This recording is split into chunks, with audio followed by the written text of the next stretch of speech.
relax, mind completely free.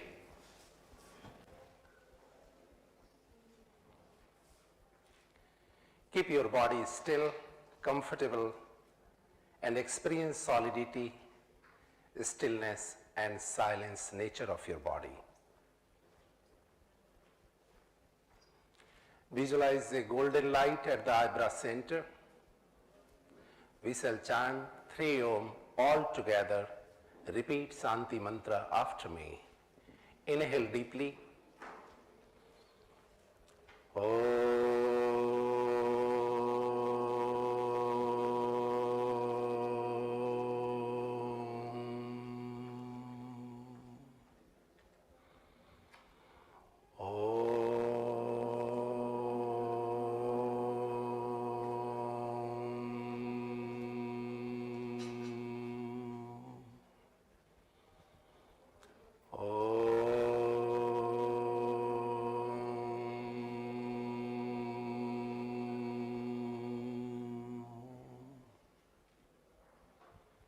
Repeat Shanti mantra after me.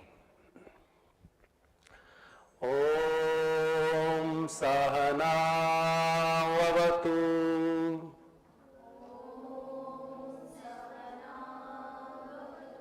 Sahanau Bhunaktu Sahaviryam Karvavahe Tejasvinavadhitamastu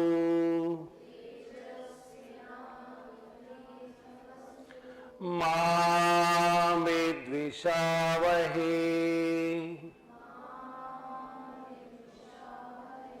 Om Shanti Shanti Shanti.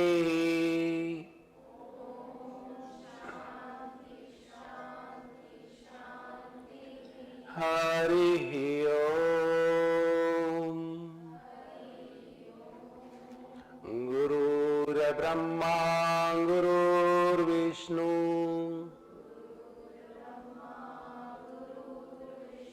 Gurur Deva Maheshwara Gurur Sakshat Parabrahma Tasmai Shri Guruve Namaha. Tasmai Shri Guruve Namaha. Tasmai Shri Guruve Namaha.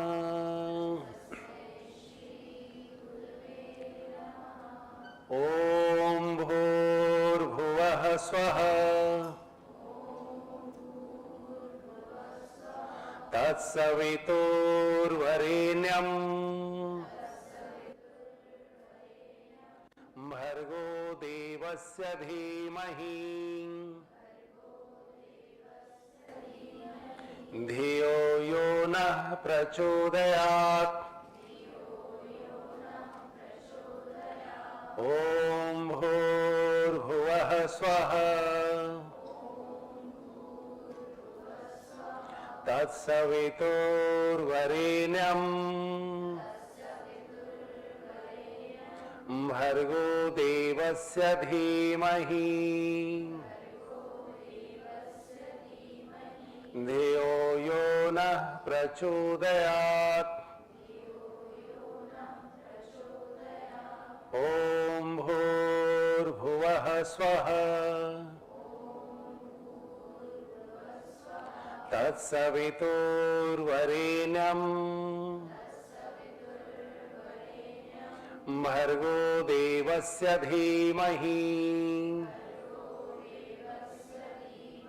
Dhiyo Yonah Prachodayat. Om Shanti Shanti Shanti.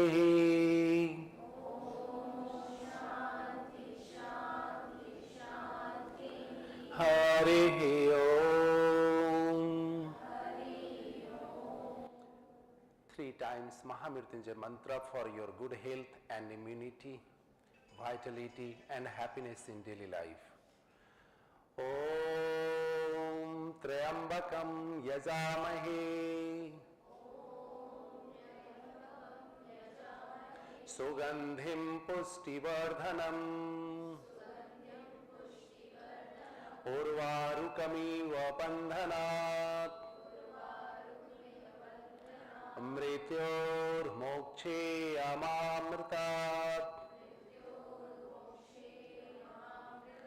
Om Triambakam Yajamahe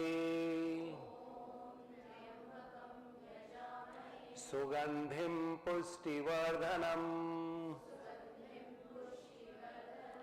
Urvarukamiva Bandhanat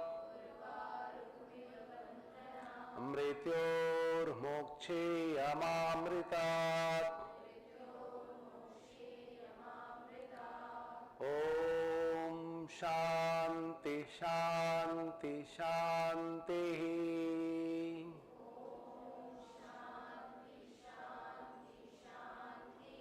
Harihi Om.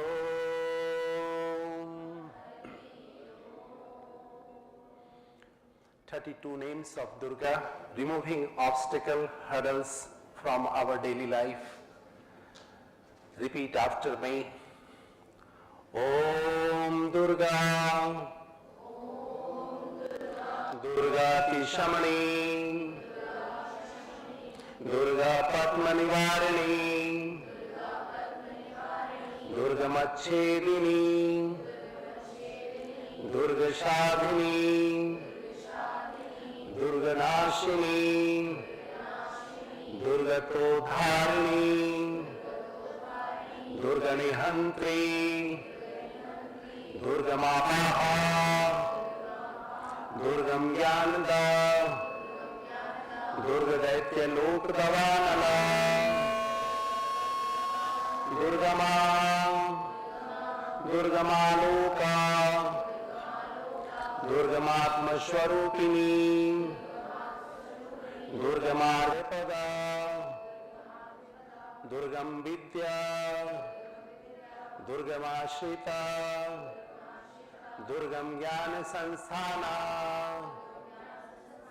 Durga Madhyana Bhasini, Durga Moha, Durga Maga, Durga Martha Swarupini, Durga Masur Samhantri, Durga Mayudharini,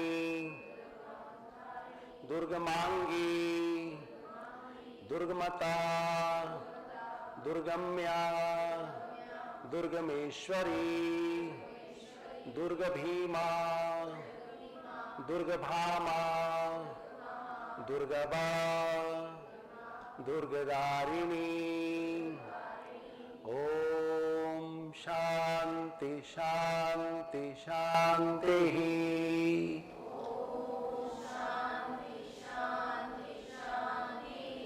Harihi Om.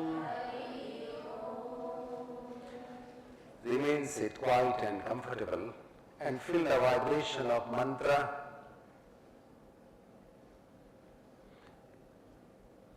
We have generated the alpha waves. Feel the energies moving in your whole entire space of your body. अपने शरीर में दिव्य तरंगों का ख्याल कीजिए. सिर से लेकर पैर तक पूरा ख्याल बनाए रखिए. Stay relaxed, stay aware, and please don't move your body. Remain in silence at your place and become aware of your breathing sound.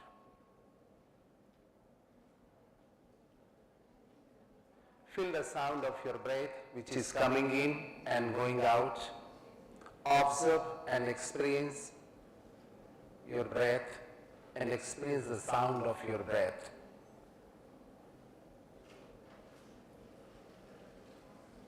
You have a specific sound of your breath while you are inhaling. Mantra so, while you are exhaling, mantra hum. Gather your total awareness on the sound of your breath and recognize today just now you have a breathing sound with mantra Soham. So means I, hum means am.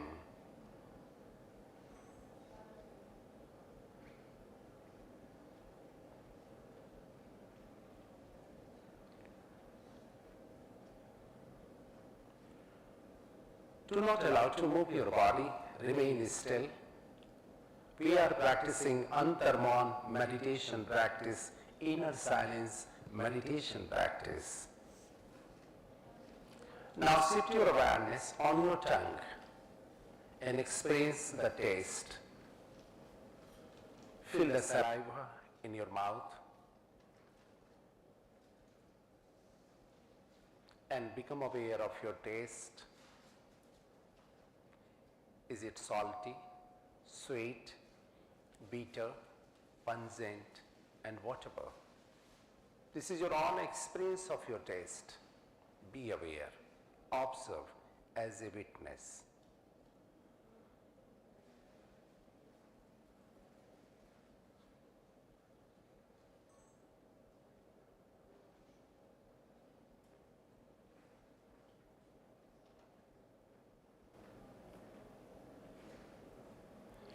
Now shift your awareness on your whole body skin. Feel the touch between skin and your clothes.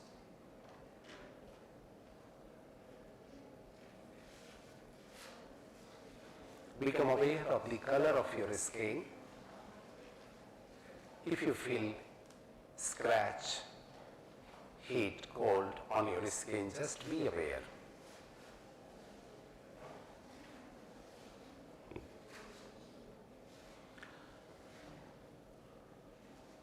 Now become aware of the surrounding space around you and become aware of the sense of smell. What kind of smell you are experiencing, just be aware. Is it any fragrance, perfume,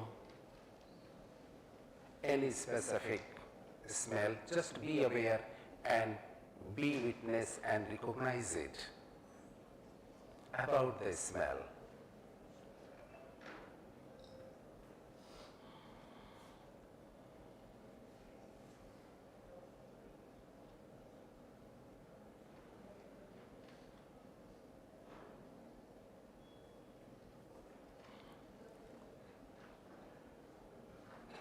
Visualize you are sitting in front of a big mirror and observe your body image in this mirror and be drashta, be seer and be witness.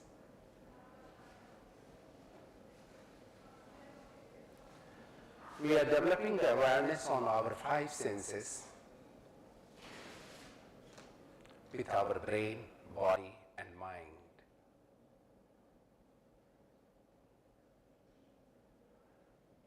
Now become aware of your each and every pores of your skin and visualize the golden rays, golden light is coming out and your body is sitting in the golden shell of light.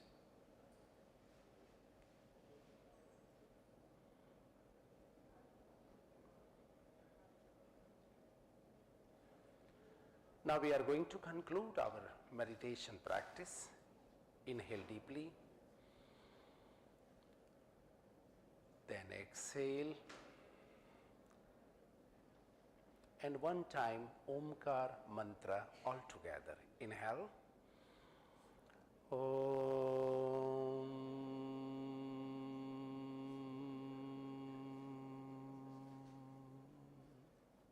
and exercise your awareness, rub your palm.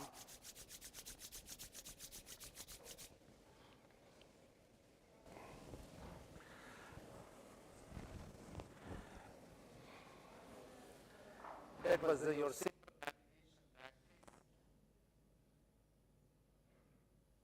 Antarman meditation practice. We have to develop awareness and integrate our energy with 5 senses, body parts and our mind. Now we will do some physical posture practice. Stretch your leg in front of you.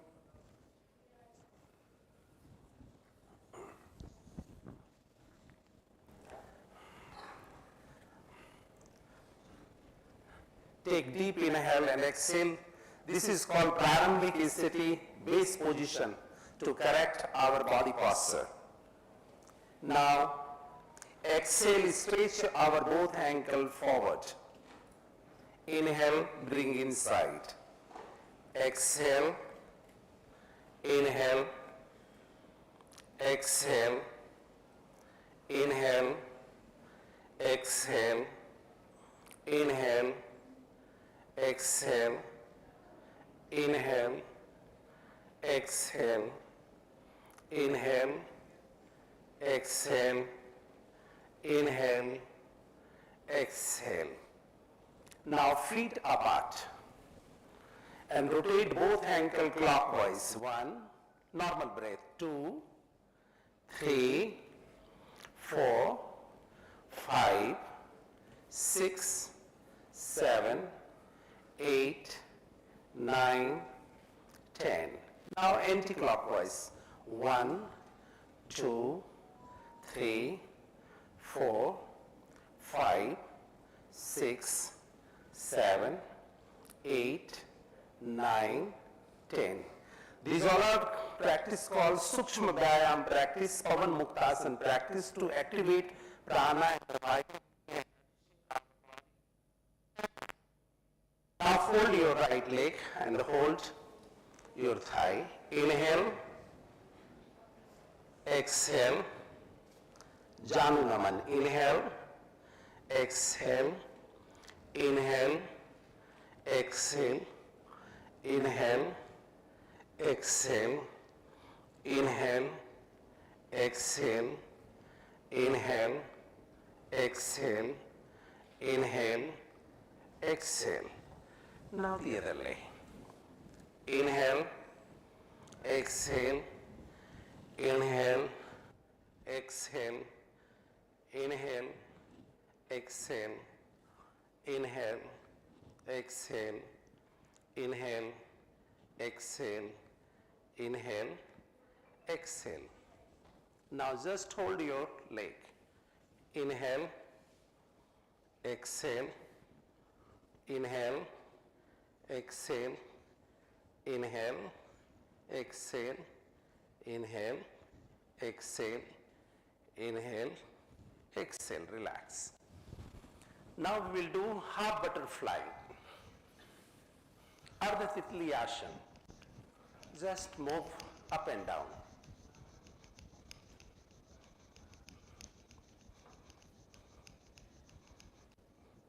Now inhale down, exhale up.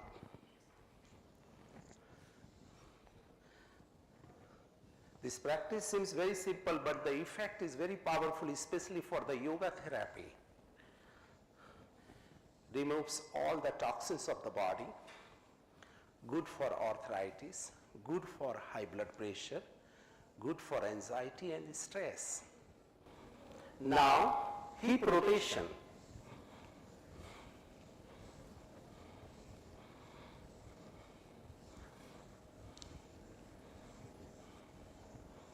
Then anti-clockwise.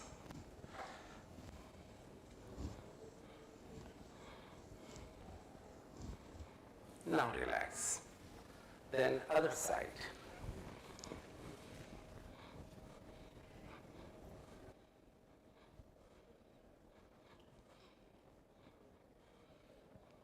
Inhale down, exhale up. Inhale down, exhale up. Inhale down, exhale up. Inhale down, exhale up. Inhale down, exhale up. Inhale down, exhale up. And now rotation.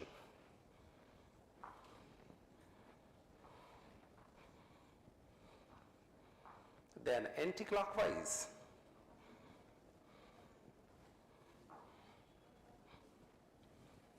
Relax. Now full butterfly, just dynamic movement. But Butterfly is the symbol of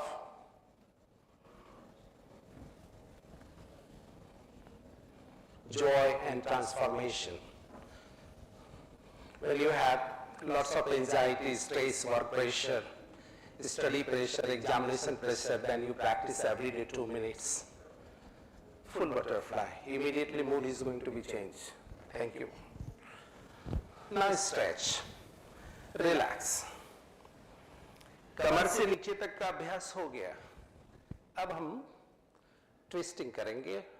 थोड़ा liver, pancreas, spinal cord healthy के लिए. Inhale, exhale, touch the ground. Inhale, exhale. Inhale, exhale. Inhale, exhale. Inhale, exhale. Inhale, exhale. Inhale, exhale, inhale.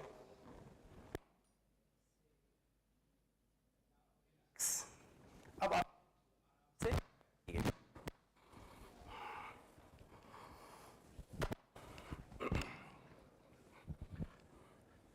कमर बिल्कुल सीधा, मेरुदंड बिल्कुल सीधा. Keep your spinal cord straight and upright. If you learn the art of sitting, you will manage 80% your problems of your health. Bring your hands in front of you. Now we will practice Mustika Bandhan, clenching our fingers. Inhale, separate your finger. Exhale, clench. 1, 1, 2, 2, 3, 3, 4, 4, 5, 5, 6, 6, 7, 7, 8, 8, 9, 9, 10, 10. Relax. Now next is the Manibandh Naman, palm bending. Inhale, exhale. 1, 1, 2, 2, 3, 3, 4, 4, 5, 5, 6, 6, 7, 7, 8, 8, 9, 9, 10, 10. Now rotation, wrist rotation. 1, 2, 3, 4, 5, 6, 7, 8, 9, 10. 10, 9, 8, 7, 6, 5, 4, 3, 2, 1. Now we have elbow bending, Kehuni Naman. Inhale, exhale. Inhale, exhale. श्वास लेने पर आगे, श्वास छोड़ने पर अपनी ओर. Inhale, exhale, inhale, exhale, inhale, exhale, inhale, exhale, inhale, exhale. Now shoulder rotation, Skand Chakra practice. Breathe in up, breathe out down. 10 times.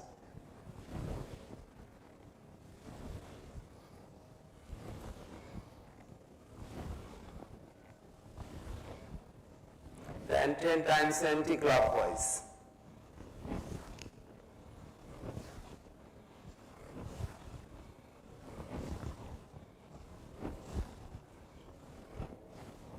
Relax. Now neck joint practice, Griva Sanchalan. Breathe in, raise your chin up. Breathe out, drop your chin down. Breathe in.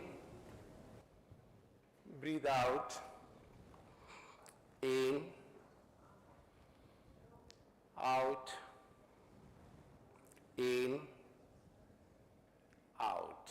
Now sideways bending of your Griva Sanchalan, right side bend. Inhale, center, exhale, bend left, right, center, left, center, right, center, left. Now turn and twist right side, look behind you.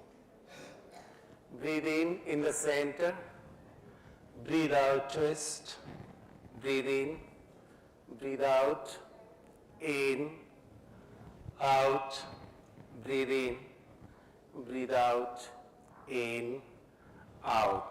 Now gently 3 rounds clockwise. If you have vertigo, then you should avoid. Acute hypertension people can not do this practice. 3 rounds clockwise and 3 rounds anti-clockwise.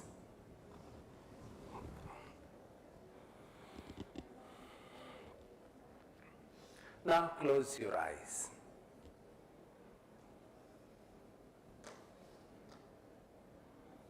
Observe body, experience body, how you release all the stiffness, tension, stress, and feel the lightness, flow of prana, flow of vitality, and be aware. Now open your eyes. According to me, you have done your asana practice. You have done all the parts. It took only 20 minutes, 15 to 20 minutes. And don't say you don't have time for yoga practice. You have time for your all the social media, Facebook, Instagram, Reels, etc., etc. So practice early morning, get up early morning, and 15 minutes, devote your time for this practice. Now we'll give you some good practice for the capsules of stretching. This is the one capsule you have done. Now the second capsule is the stretching. So please stand up at your place. And we will do the stretching. That is called Talasana. Feet together. Interlock your hand, place your palm on the top of your head. Inhale, stretch. Exhale. Breathe in, breathe out. Breathe in, breathe out. Breathe in, out, in, out, in, out, in, out, breathing, out. 7 to 9 rounds every day you have to do this practice. Then stretch, lateral stretching. Interlock your hand, inhale, exhale, inhale, exhale, inhale, exhale, inhale, exhale, inhale, exhale, inhale, exhale, inhale, exhale, inhale, exhale, relax. So stretching, lateral stretching. Now our spinal cord needs the twisting. And that is the Kati Chakrasana for today. Swing your body right to left. Very relaxed way.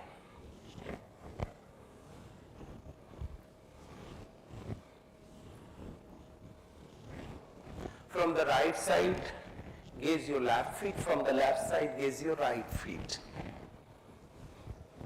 Relax.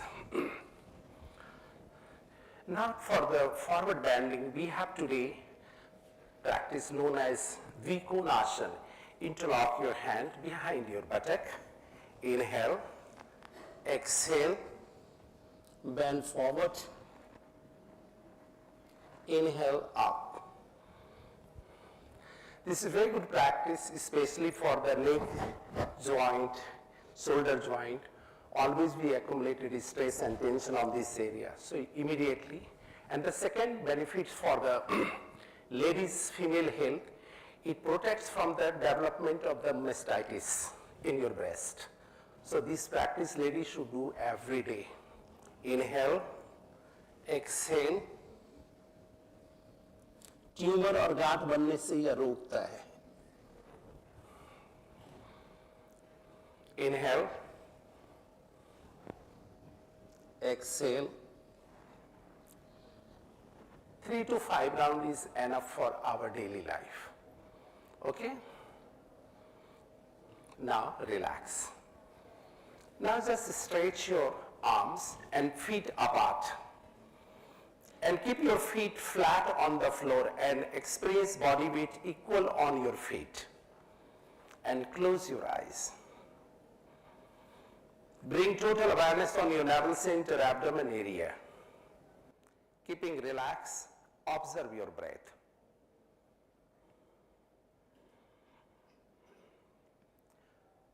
Just only you have to make the balance on your feet equal weight. आपके दोनों पैरों पर आपके शरीर का वजन बराबर होना चाहिए.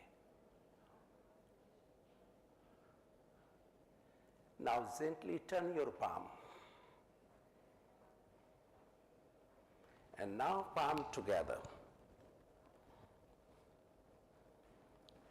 Few deep inhale, exhale. जितना श्वास आप भर सकते हैं भरिए और खाली कीजिए.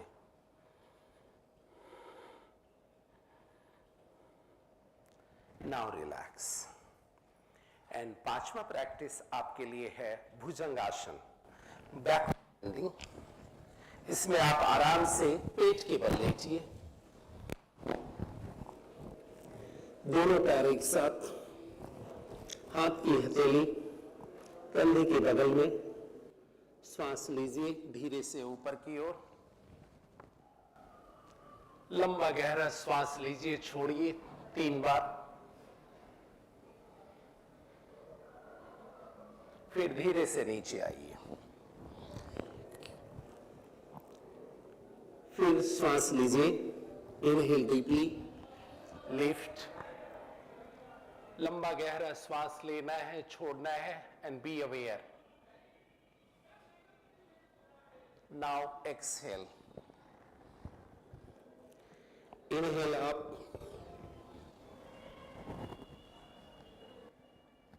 Exhale. 5 to 7 rounds every day. Breathe in.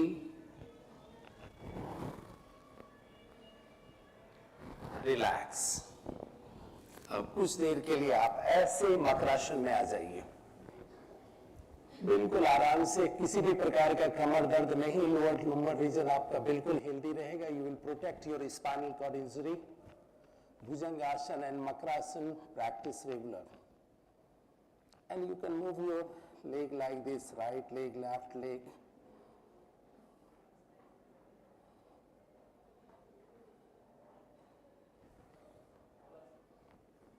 And now just come on the kneeling position. ऐसे आना है. ये लास्ट आसन कैप्सूल है आपका. इसको कहते हैं Marjariasana, cat stretching pose. Good for the hormonal balance. This is very good practice for the female reproductive organ. Keeping your spinal cord healthy, relax, maintaining all the endocrine balance. Inhale, exhale, make hunch. Inhale,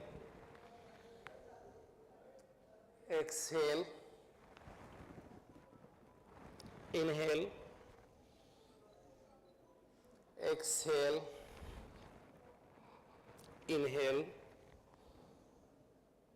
exhale, inhale,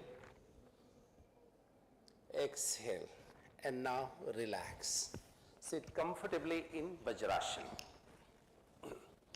ये second capsule हो गया आपका. Stretching, ताड़ासन, त्रियक ताड़ासन, कटी चक्रासन, विकोणासन, भुजंगासन, मकरासन और मार्जारी आसन. ये आपका second capsule. कभी आप फर्स्ट कैप्सूल को कर लीजिए ज्वाइंट मूवमेंट, कभी सेकेंड कैप्सूल का उपयोग कीजिए. Now I'll teach you in the last. This is a very good practice in the yoga series. Only this practice you can do after lunch and dinner. Immediate, good for the digestive system, and this is very good practice for your spinal cord health. It protects from any kind of the spinal injury and keeping your the alignment all the spinal cord in the perfect way. Now we learn the Surya Namaskar.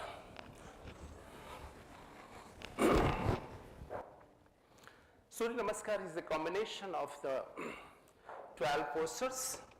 First pray pose, stretch, bend forward, stretch your right leg backward, V-shape body, drop your knee, chest, chin on the ground, hip buttock up, cobra pose, V-shape body, move your left leg forward, feet together, stretch your arm up, lean little backward, pray pose. This is your half round of Surya Namaskar. Now half round is the next, and chant with the mantra. Change your posture. Om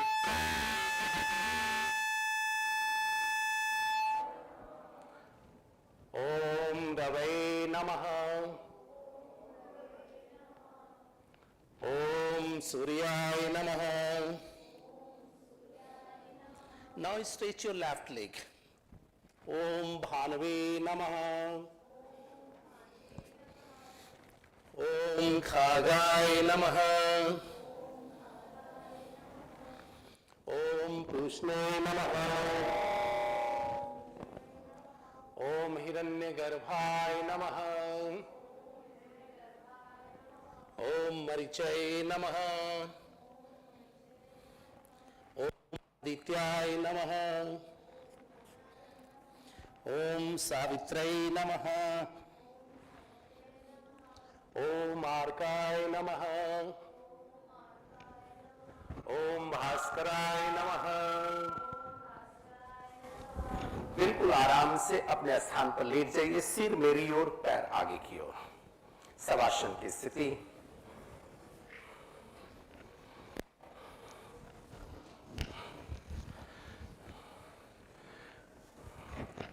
पैरों के बीच फासला, हाथ की हथेली बगल में, आंखों को आराम से बंद करना है।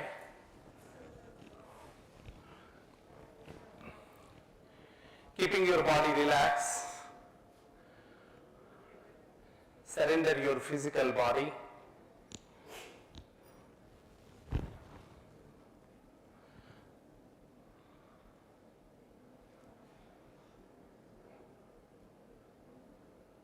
Leave your mind completely free and say mentally, I am practicing Yoga Nidra practice.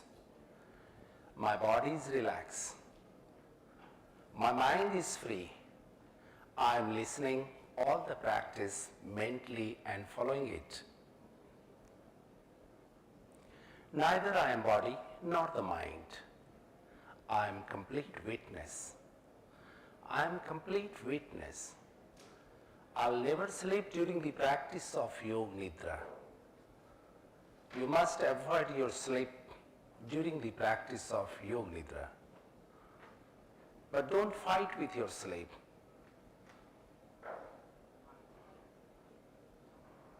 Be aware, relax. Become aware of the entire space around you. Your body is lying on the floor like a dead body. Practice of Yoga Nidra is a psychic sleep where your mind is exploring the energy and consciousness. This is a higher state of practice. Practice of Yoga Nidra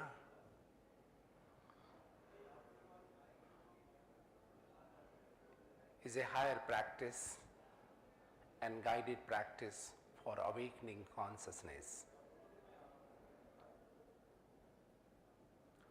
The father of Yoga Nidra, known as Swami Satyananda Saraswati, and trademark of Yoga Nidra is Bihar School of Yoga, Munger.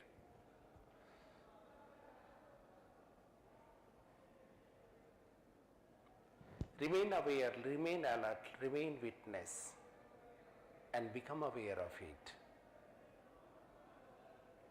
Body is relaxed.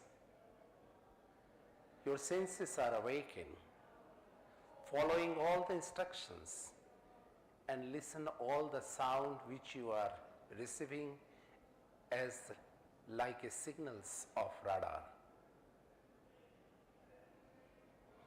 Move your awareness outside of this hall.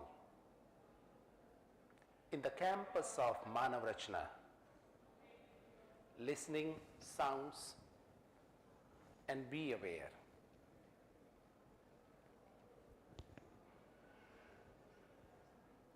Come to the most nearer sound.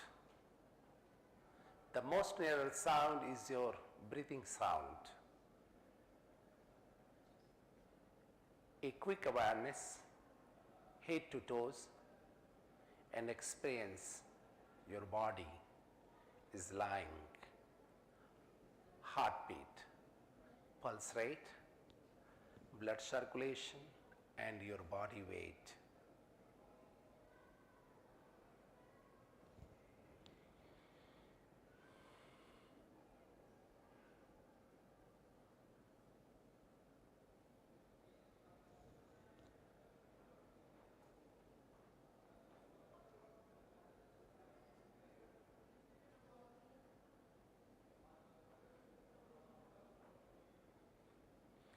Now a sankalpa for you, a resolve and resolution for you today. Repeat your sankalpa, whatever your sankalpa, your goal, your resolve, repeat 3 times. Your sankalpa must be positive, related to your personal growth. Repeat 3 times. Your sankalpa goes into the deeper state of your mind, up to the unconscious level.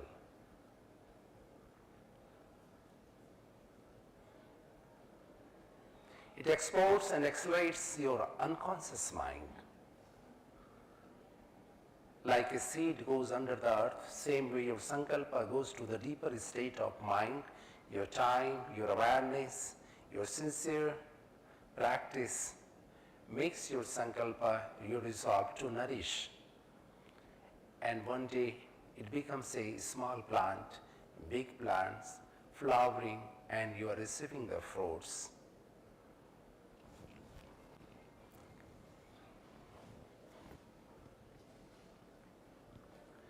Making aware, now body parts, be aware. Right hand thumb, first finger, second finger, third finger, fourth finger, right hand palm, back of the palm, wrist, elbow, upper arm, armpit, right side chest, waist, hip, thigh, knee, calf muscle, ankle, big toe, first toe, second toe, third toe, fourth toe, whole right side body.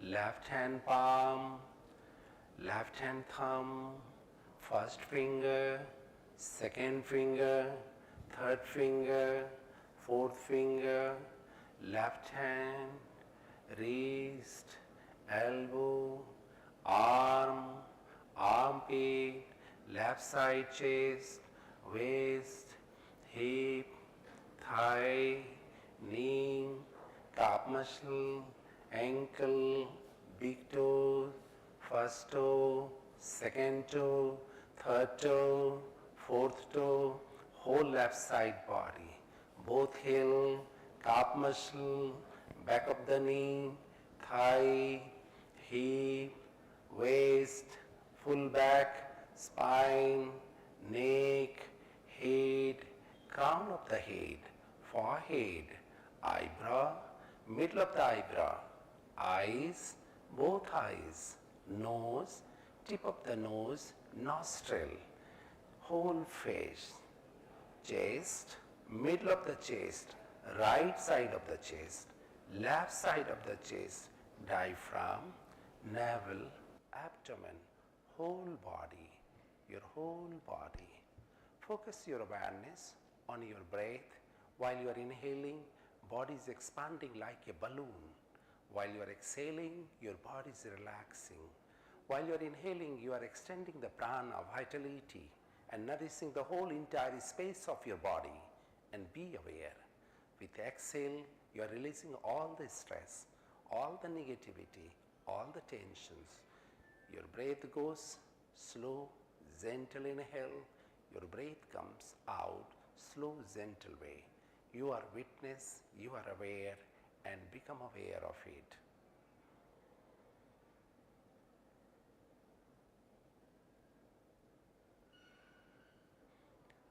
Now, bring your awareness on your sankalpa. Whatever sankalpa you have chosen during the practice, same sankalpa you must repeat 3 times.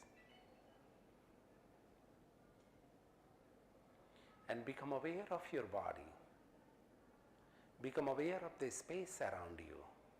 Your body is lying. Feel your heartbeat, pulse rate, blood circulation, body temperature, and the temperature around your body. Be aware of this hall and the object around you. Gently exercise your awareness. We are going to conclude our short Yoga Nidra practice. Move your toes, hands, head, neck, head. Give a good stretch to your whole body.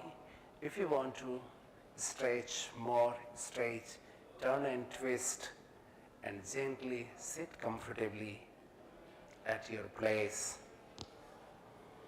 Those who are sleeping, let them to sleep and be aware.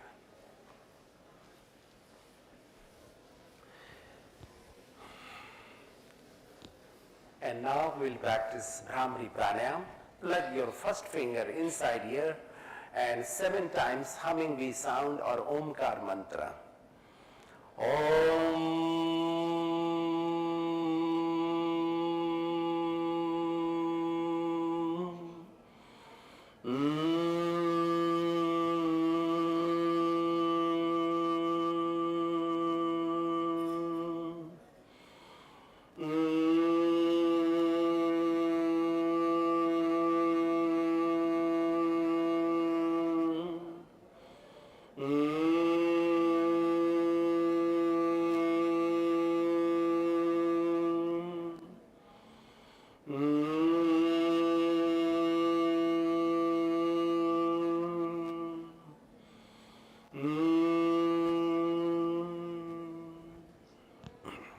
Hands on your knees. Bring your awareness at the Adra center. Visualize golden light. Meditate on this light, and we shall chant 3 Oms all together and follow Shanti mantra after me. Inhale deeply.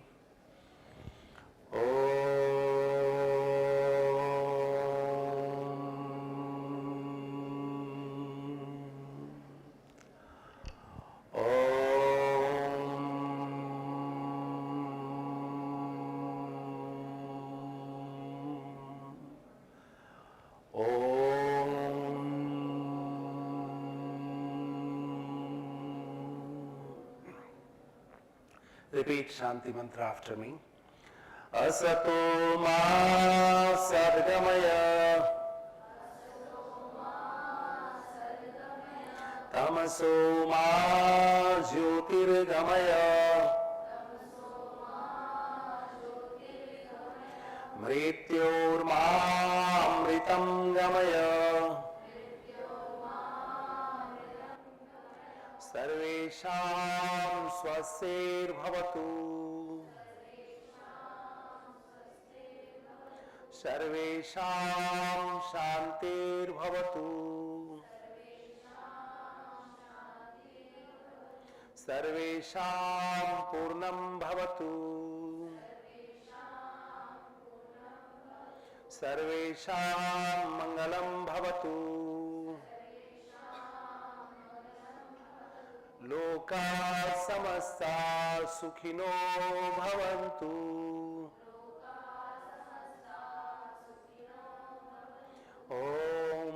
त्र्यंबकं यजामहे सुगंधिं पुष्टिवर्धनम् उर्वारुकमिव बन्धनात् मृत्योर्मोक्षेयमामृतात् ओम शांति शांति शांतिः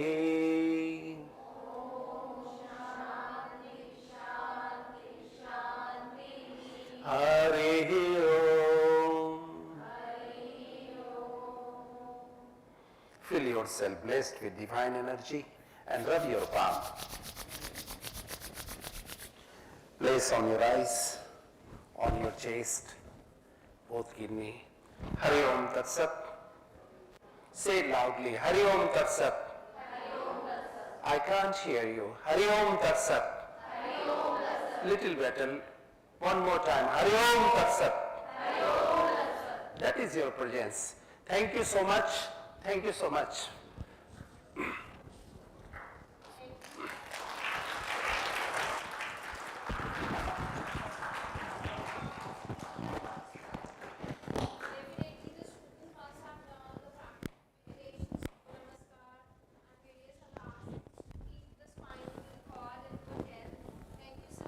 Thank you so much.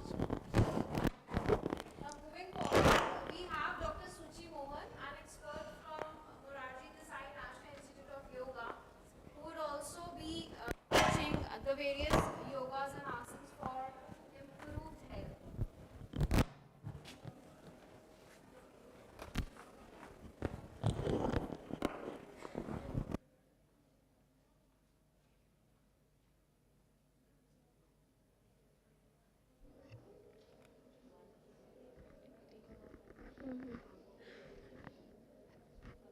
Moving forward, we have among us Dr. Suchi Mohan, a yoga instructor from Morarji Desai National Institute of Yoga, who would be giving you the various asanas and practices for improved good health. Thank you, ma'am, for joining us.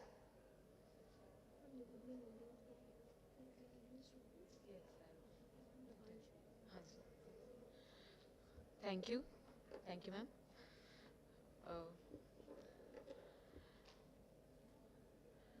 I'll request a student. Yes.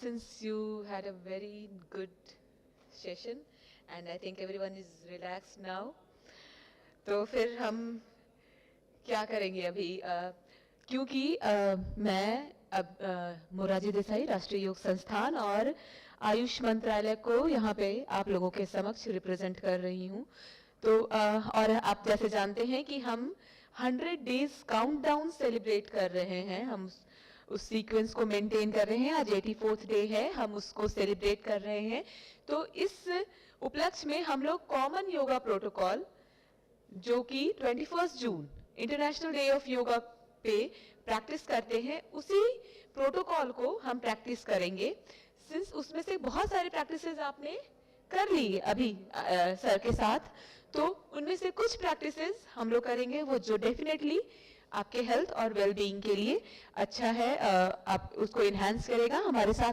आपके ही बीच के student हैं लाभांशु तो लाभांशु आपको demonstrate करेंगे मैं instruct करूंगी hopefully आपको clear होगा जहां पे कोई कंफ्यूजन है लाभांशु आप की तरफ आप देख सकते हैं तो फिर से योगा सेशन जो कॉमन योगा प्रोटोकॉल है हम प्रार्थना के साथ शुरू करते हैं कोई भी योगा सेशन हम प्रार्थना के साथ शुरू करते हैं तो एक बार फिर से कमर और गर्दन को सीधी करके बैठ जाएं हाथों की ज्ञान मुद्रा बनाएं ज्ञान मुद्रा अंगूठा और अंगूठे की साथ वाली उंगली को एक साथ मिलाएंगे बाकी 3 उंगलियों को सीधा करके रखेंगे लेकिन रिलैक्स्ड रखेंगे उंगलियों को मिलाकर रखेंगे कमर सीधी चिन पैरेलल टू द ग्राउंड और आंखों को कोमलता से बंद करेंगे एक बार फिर अपने श्वास प्रश्वास पे अपना सारा ध्यान लगाएं एक गहरी लंबी श्वास लें धीरे धीरे छोड़ दें। फिर से एक गहरी श्वास भरें, छोड़ें। गहरी लंबी श्वास के साथ अब हम प्रार्थना करेंगे। जिनको प्रार्थना पता है, आता है, वो मेरे साथ गा सकते हैं। जिनको नहीं आता है, आप सिर्फ सुनने का प्रयास करें, इसके साथ जुड़ने का प्रयास करें। उससे पहले, सबसे पहले हम एक बार ओम का उच्चारण करेंगे, प्रार्थना करेंगे, तत्पश्चात उसके बाद 3 बार शांति का उच्चारण करेंगे। तो ओम के उच्चारण के लिए एक गहरी लंबी श्वास भरें।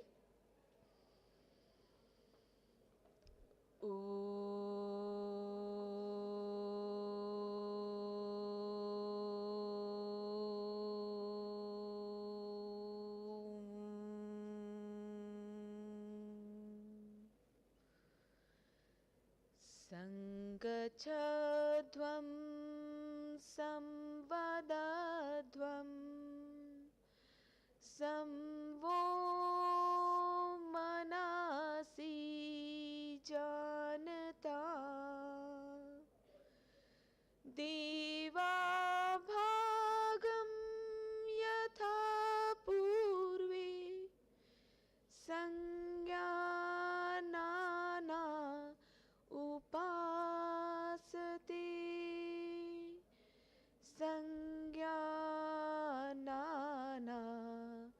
उपासते।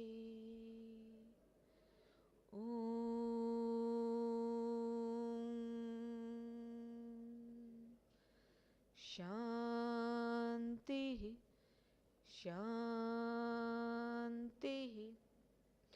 शांति।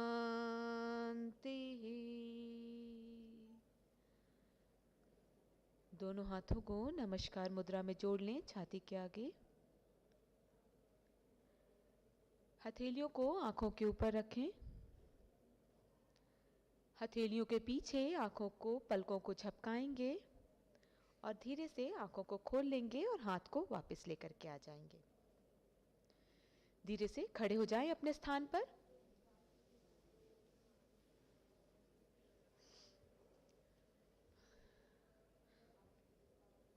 शुरुआत करेंगे हम सूक्ष्म व्यायाम के साथ। थोड़ा सा करेंगे, सारे व्यायामों को हम नहीं करेंगे। समस्थिति मतलब दोनों पैरों को एक साथ मिलाकर खड़े हो जाएं। हथेलियों को आपके थाइज के साथ मिला के रखें। कंधों को थोड़ा सा पीछे की तरफ रोल करेंगे, चेस्ट को आउट करेंगे, लेकिन स्पाइन आपकी स्ट्रेट रहेगी। श्वास भरते हुए सिर को पीछे की तरफ ले जाएं। स्ट्रेच फील करेंगे आपके गर्दन के आगे वाले हिस्से पर। श्वास छोड़ते हुए ठुड्डी को कंठकूप से लगाने का प्रयास करेंगे। ठुड्डी को, चिन को चेस्ट के साथ, स्टर्नल नॉच के साथ लगाने का प्रयास करेंगे और स्ट्रेच फील करेंगे आपके बैक ऑफ द नेक पे। एक बार फिर इसी अभ्यास को कर जाएंगे। श्वास भरते हुए सिर पीछे ले जाएं। श्वास छोड़ते हुए ठुड्डी को कंठकूप से लगाएं। श्वास भरते हुए बीच में आ जाएंगे। श्वास छोड़ते हुए अब गर्दन को दाईं तरफ झुकाएंगे। दाएं कान को दाएं कंधे से लगाने का प्रयास करें। ब्रीदिंग नॉर्मल रखें और आपके गर्दन के बाईं तरफ में स्ट्रेच को महसूस करने का प्रयास करेंगे। श्वास भरते हुए बीच में आ जाएं। श्वास छोड़ते हुए बाईं तरफ सिर को झुकाएं। बाएं कान को बाएं कंधे से मिलाने का प्रयास करें, लेकिन इस दौरान आपके कंधे को रिलैक्स करेंगे। रिलैक्स करें, अपने शोल्डर्स को रिलैक्स करें और सिर्फ कान को, सिर को कंधे के पास लाने का प्रयास करें। श्वास भरते हुए बीच में आ जाए। एक बार फिर श्वास छोड़ते हुए दाईं तरफ। श्वास भरते हुए बीच में। श्वास छोड़ते हुए बाईं तरफ झुका दें। श्वास भरते हुए बीच में आ जाएं। गर्दन को दाईं और बाईं ओर घुमाने का अभ्यास करेंगे। श्वास भरेंगे और श्वास छोड़ते हुए दाईं तरफ घुमाएंगे। गर्दन को, चेहरे को दाईं तरफ देखने का प्रयास करें। बॉडी सीधी रहे, कंधे आपके पीछे ना घूमे, इस बात का ध्यान दें। श्वास भरते हुए बीच में आ जाएं। श्वास छोड़ते हुए बाईं तरफ घुमा जाएं। श्वास भरते हुए बीच में। श्वास छोड़ते हुए दाईं तरफ। श्वास भरते हुए बीच में, श्वास छोड़ते हुए बाईं तरफ, श्वास भरते हुए बीच में एंड रिलैक्स। अगला अभ्यास नेक्स्ट प्रैक्टिस है शोल्डर रोटेशन। शोल्डर रोटेशन के लिए दोनों हाथों को साइड से पहले कंधे के लेवल तक उठाएंगे, कंधे के समानांतर उठाएं, हथेलियों को आसमान की तरफ पलटें। अब दोनों हाथों की उंगलियों को रेस्पेक्टिव शोल्डर्स पे रखेंगे। Now join your elbows in front of your chest. Inhale, move your elbows up up up, elbows towards the ceiling. आपकी कोहनी सीलिंग की तरफ पॉइंट करे और आपके नकल्स पीछे, आपके गर्दन के पीछे मिल जाएं, ऐसा प्रयास करेंगे। श्वास छोड़ते हुए कोहनी को पीछे से घुमाते हुए लेकर के आएंगे और आगे छाती के आगे मिला देंगे। इसी तरीके से 3 और रोटेशन कर जाएं, क्लॉकवाइज रोटेशन शोल्डर का। यह अभ्यास आपके अपर बैक के स्टिफनेस को, शोल्डर के स्टिफनेस को, नेक पेन को रिलीव करता है। यही प्रैक्टिस एंटी क्लॉकवाइज डायरेक्शन में कर जाएंगे, उल्टी दिशा में कर जाएं। नीचे से ऊपर की तरफ गर्दन सीधी ही रखें, ठुड्डी को जमीन के समानांतर ही रखें। हर बार कोहनी और हाथों की उंगलियों को मिलाने का प्रयास करें। 3 राउंड कंप्लीट करने के बाद धीरे से वापस आ जाएंगे।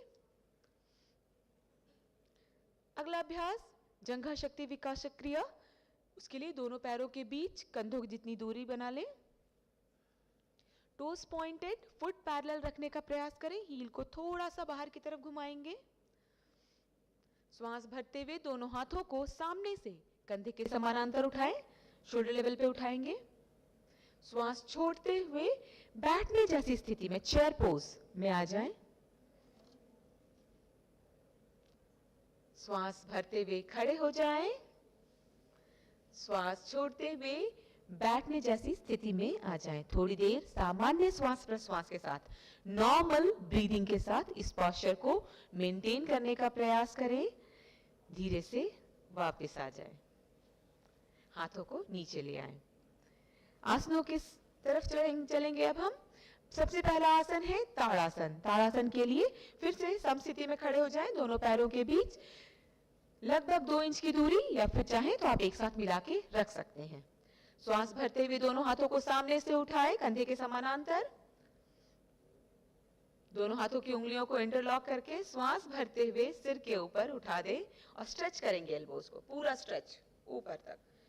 अब आपकी नजर को किसी एक बिंदु पे टिकाएं, किसी भी एक पॉइंट पे टिकाएंगे और धीरे से आपकी एड़ियों को ऊपर उठा देंगे।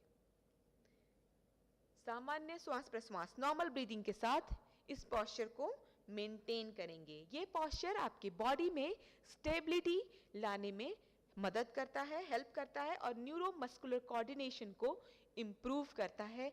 हाइट इंप्रूव करने के लिए भी बहुत हेल्पफुल प्रैक्टिस है ये। धीरे से पहले एड़ी नीचे लेकर के आए और सामने से हाथ को वापस ले आए और विश्राम करेंगे। रिलैक्स, दोनों पैरों के बीच दूरी, आंखें बंद। ध्यान शरीर पर आपने अभ्यास किया, उसके प्रभावों के साथ जुड़ने का प्रयास। धीरे से वापस आ जाएंगे। अगला अभ्यास करेंगे वृक्षासन का अभ्यास। वृक्षासन और ट्री पोज। ट्री पोज ये एडवेंचरस होने वाला है आप लोगों में से कुछ लोगों के लिए, है ना। तो फिर शुरुआत करेंगे दाएं पैर के साथ। बाएं पैर पे बैलेंस बनाएं सबसे पहले और दाहिने घुटने को मोड़ें और आपके दाहिने फुट को लगाएंगे लेफ्ट थाई के बिल्कुल एंड पे, ग्रॉइन रीजन में।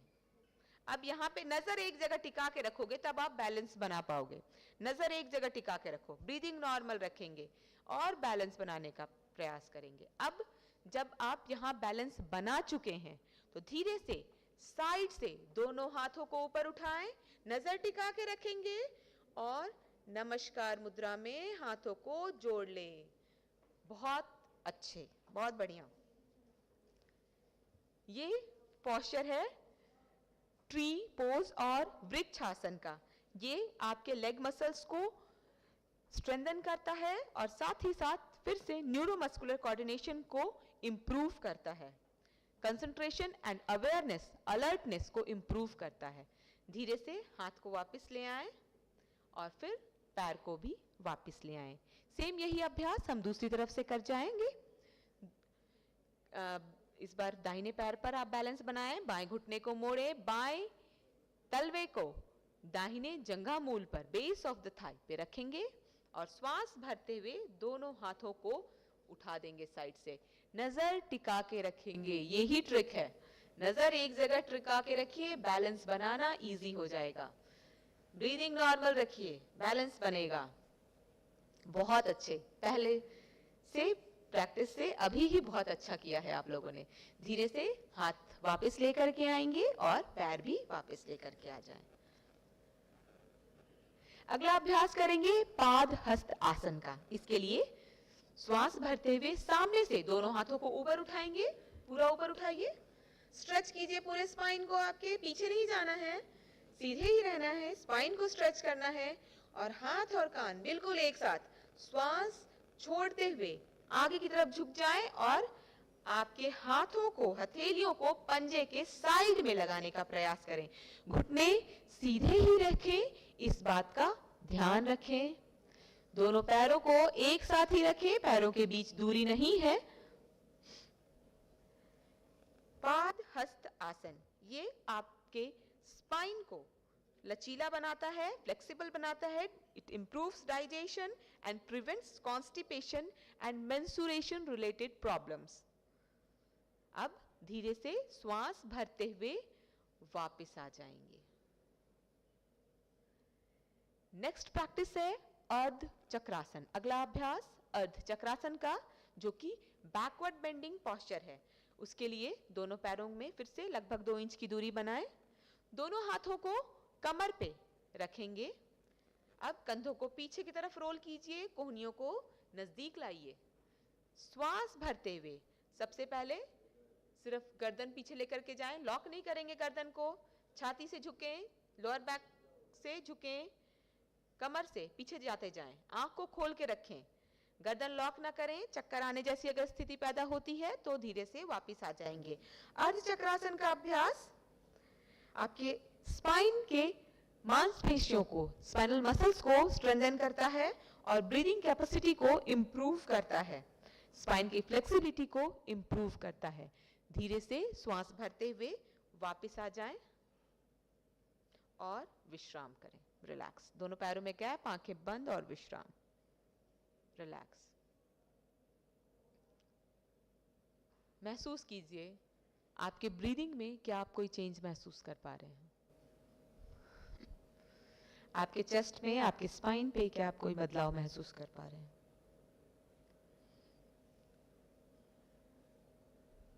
धीरे से वापस आए। अगला अभ्यास है त्रिकोण आसन का अभ्यास, ट्रायंगल पोज। उसके लिए दोनों पैरों के बीच लगभग 3 फुट की दूरी बना लें। आप दीवार की तरफ टर्न हो सकते हैं, मैट से बाहर ना आए, मैट पे ही रहें। दोनों पैरों के बीच लगभग 3 फुट का अंतर करें। दाएं पंजे को दाईं तरफ घुमाएं। श्वास भरते हुए दोनों हाथों को साइड से कंधे के समानांतर लेकर के आए, साइड से उठाएं, शोल्डर लेवल पे। हथेलियों को सामने की तरफ घुमाएं। श्वास भरें और श्वास छोड़ते हुए आपकी दाईं तरफ झुक जाएं, राइट साइड। जो पंजा आपने घुमाया है, आपने दाहिने पंजे को घुमाया था बाहर की तरफ, दाईं तरफ झुकेंगे। अंतिम स्थिति में गर्दन को, चेहरे को सीलिंग की तरफ घुमा देंगे और आपके बाएं हाथ के मिडिल फिंगर को देखने का प्रयास करेंगे। श्वास भरते हुए बीच में आ जाएं, दाएं पंजे को अंदर ले आएं, बाएं पंजे को, लेफ्ट फुट को आउट करेंगे। श्वास भरें, फिर से breathe in and while breathing out bend to your left. फिर से अंतिम स्थिति में गर्दन को ऊपर सीलिंग की तरफ घुमा दे। श्वास भरते हुए बीच में आ जाएंगे और हाथों को वापस लेकर के आ जाएं। धीरे से सामने की तरफ मुड़ जाएं और बैठ जाएं।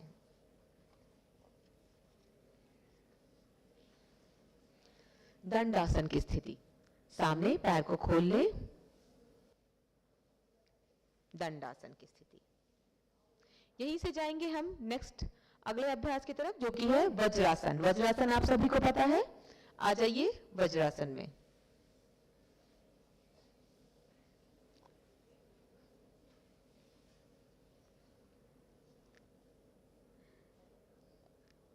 अगला अभ्यास है अर्ध उष्ट्रासन और हाफ कैमल पोज। अगेन ये बैकवर्ड बेंडिंग पोस्चर है। उसके लिए सबसे पहले अपने घुटनों के ऊपर खड़े हो जाएं, दोनों हाथों को कमर पर रखें, कंधों को फिर से पीछे की तरफ रोल करें, कोहनियों को नजदीक लाएं और श्वास भरते हुए पीछे की तरफ झुक जाएं यथासंभव, जितना आप कर पाएं। ब्रीदिंग नॉर्मल रहेगी जब आप इस स्थिति में हैं।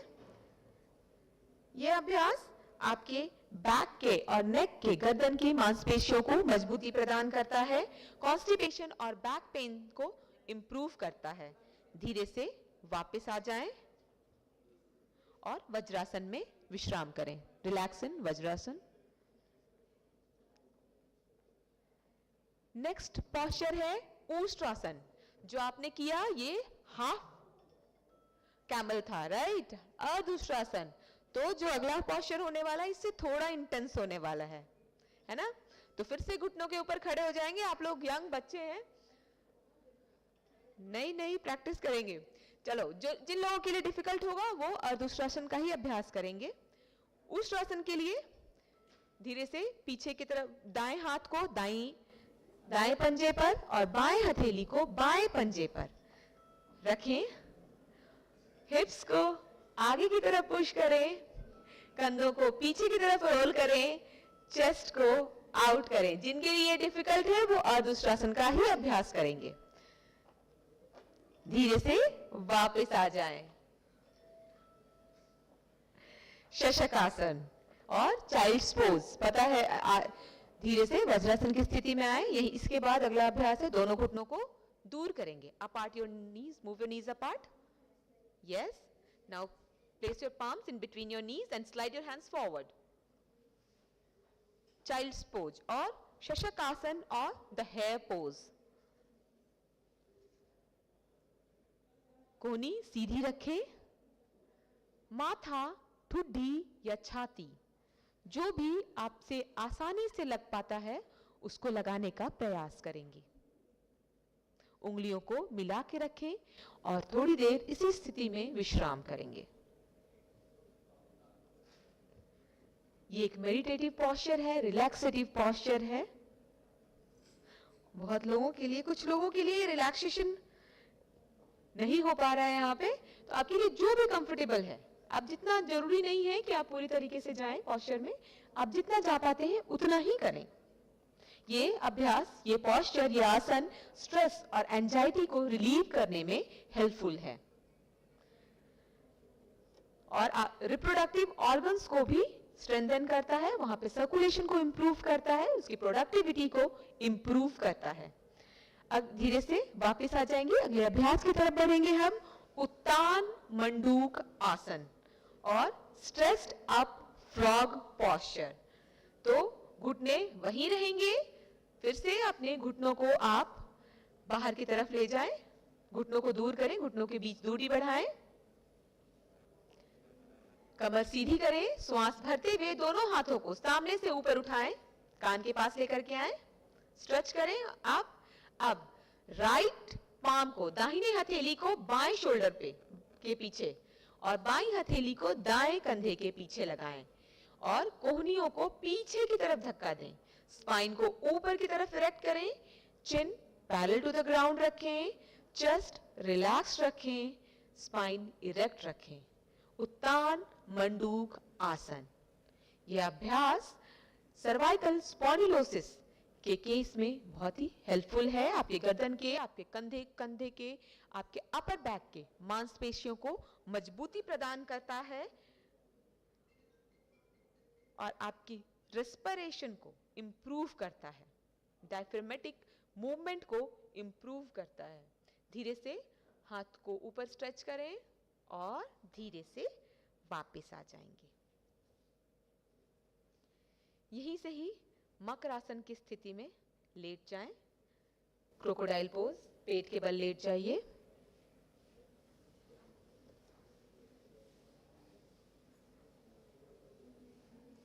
मकर आसन की स्थिति में दोनों पैरों के बीच लगभग कंधे जितनी दूरी, पंजे बाहर की तरफ,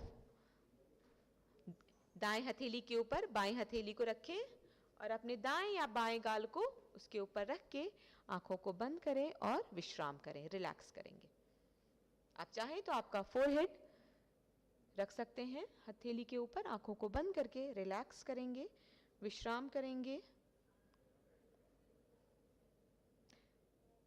यह अभ्यास, यह आसन स्ट्रेस मैनेजमेंट में बहुत हेल्पफुल है, मददगार है।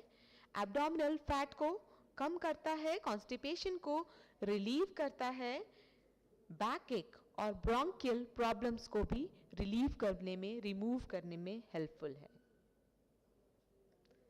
यहीं से ही बढ़ेंगे हम अगले आसन की तरफ, जो कि है सलभ आसन। सलभ आसन के लिए दोनों हथेलियों को आपके जंघाओं के नीचे रखें, थाइस के नीचे। Place your palms below your thighs, keeping your chin on the floor. ठुड्डी को जमीन पर ही रखेंगे। जिन लोगों के लिए, अब सलभ आसन का अभ्यास में हम क्या करते हैं, पैरों को ऊपर उठाते हैं। तो जिन लोगों के लिए दोनों पैरों को एक साथ ऊपर उठाना मुश्किल है, आप एक एक पैर को उठा सकते हैं। तो श्वास भरते हुए दोनों पैरों को एक साथ ऊपर उठाने का प्रयास करें। ठुड्डी जमीन पर ही रखें, घुटने सीधे ही रखेंगे, दोनों पैरों को एक साथ मिला के रखेंगे। धीरे से वापस आ जाएं और विश्राम करें। अगला अभ्यास है सेतुबंध आसन। उसके लिए पीठ के बल लेट जाएं,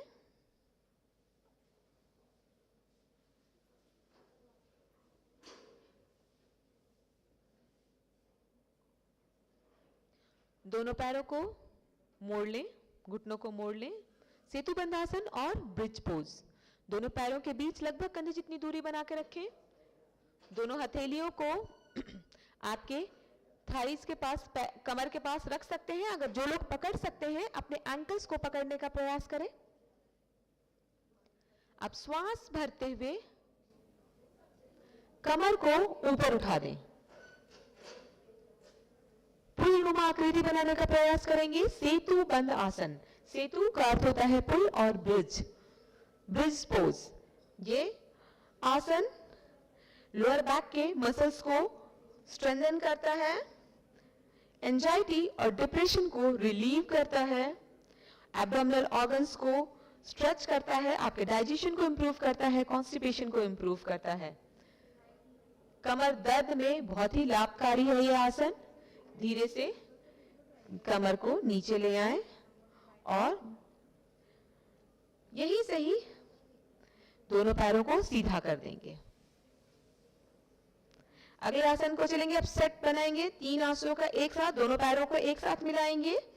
सबसे पहले करेंगे उत्तान पादासन। दोनों पैरों को एक साथ ऊपर उठाएं, 30 डिग्री का कोण बनाते हुए, 30 डिग्री का कोण बनाते हुए हाथ को जमीन पर रखेंगे, कमर को नीचे दबा के रखेंगे। यह है उत्तान पाद आसन। घुटने सीधे रखेंगे। यहीं से आएंगे अर्धहलासन को के लिए दोनों पैरों को लेके आए सीधा 90 डिग्री, 90 डिग्री का कोण बनाएंगे। अर्धहलासन, घुटने बिल्कुल सीधे, हाथ जमीन पर रखने का प्रयास, कमर को नीचे दबा कर रखने का प्रयास। यहीं से ही दोनों घुटनों को मोड़ लेंगे और आपके नीज को, आपके घुटनों को छाती के पास लेकर के आएंगे और दोनों हाथों की उंगलियों को आपस में फंसाते हुए, इंटरलॉक करते हुए आपके शिन बोन को पकड़ ले और छाती के नजदीक घुटनों को लाने का प्रयास करें। यह है पवन मुक्त आसन की अंतिम स्थिति में श्वास भरें और श्वास छोड़ते हुए आपके माथे को या ठुड्डी को घुटनों से लगाने का प्रयास करें। ब्रीदिंग यहां पे नॉर्मल ही रखेंगे, श्वास प्रश्वास सामान्य ही रखेंगे। पवन मुक्त आसन। It removes constipation, gives relief from flatulence, decreases bloating sensation in abdomen and aids digestion. It degenerates deep internal pressure, improves stretching of highly complicated network of muscles, ligament and tendon and of pelvis and waist region. धीरे से सिर नीचे लेकर के आ जाएं और पैर को भी नीचे छोड़ दें और शवासन का अभ्यास। दोनों पैरों के बीच दूरी, हथेली आसमान की तरफ, आंखें बंद और शरीर बिल्कुल ढीला।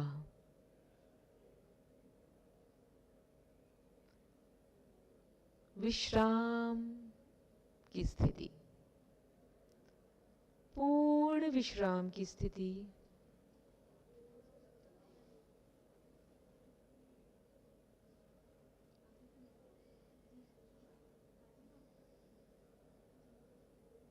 दोनों पैरों के बीच दूरी बना लें।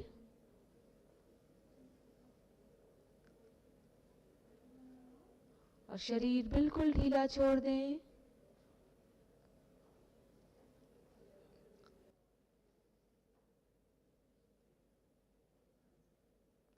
Relax.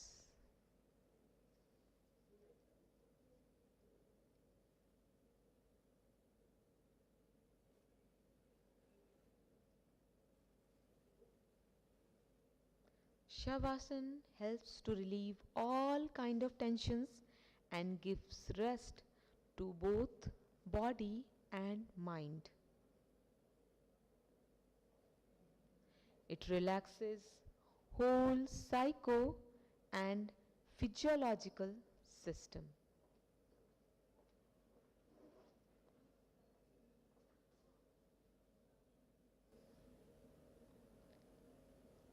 This is found beneficial in management of stress and its consequences.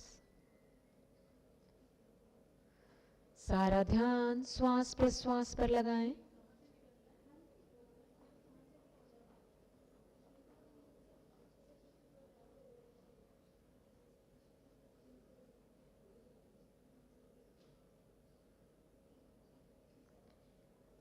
एक गहरी लंबी श्वास भरें, छोड़ें। फिर से एक गहरी लंबी श्वास भरेंगे,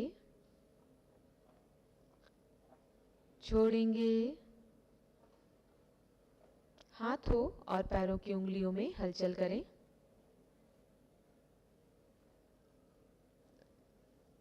Move your toes and your fingers. दोनों पैरों को एक साथ मिलाएं। आपकी बाईं तरफ करवट लें, टर्न टू योर लेफ्ट। आंखों को बंद ही रखें।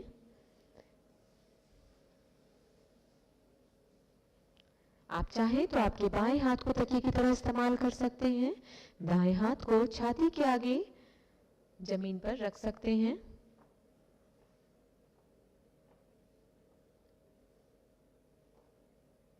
धीरे से दाहिने हाथ का सहारा लेते हुए आंखों को बंद रखते हुए उठ करके बैठ जाएं।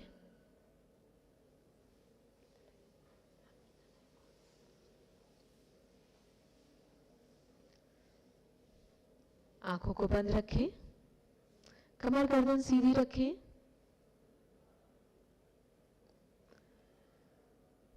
हाथों की ज्ञान मुद्रा बनाएं।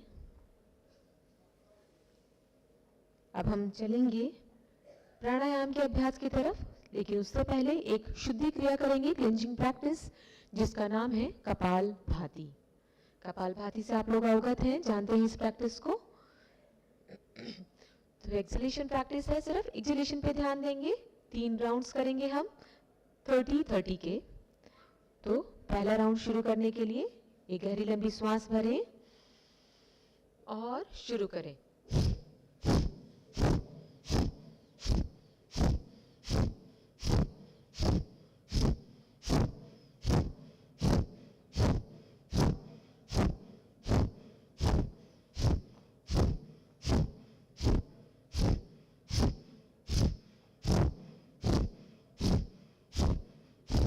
Exhale and relax. आंखों को बंद रखेंगे पूरे अभ्यास के दौरान। खोले नहीं, आंखों को बंद रखें।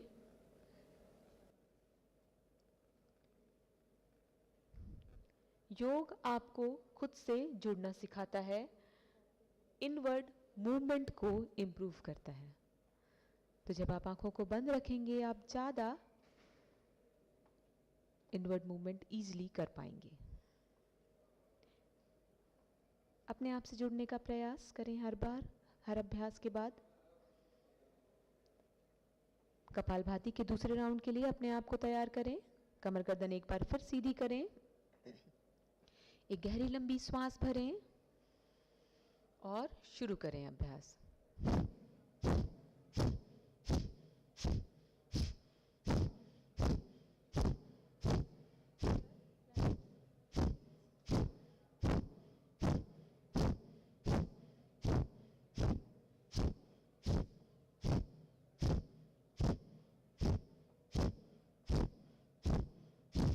Exhale and relax.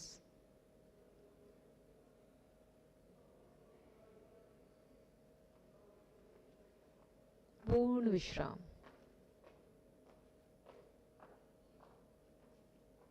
श्वासों की गति में अगर कोई बदलाव आप महसूस कर पा रहे हैं तो उसके साथ जुड़ने का प्रयास करें। जांचने का प्रयास करेंगे कि कोई बदलाव है भी या नहीं है।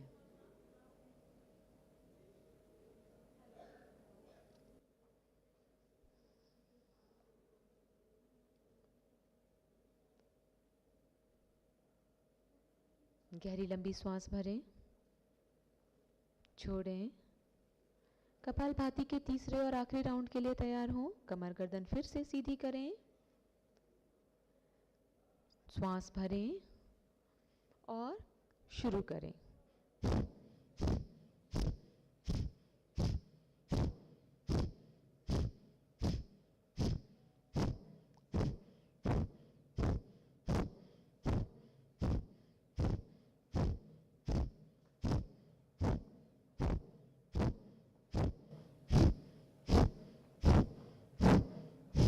Exhale and relax.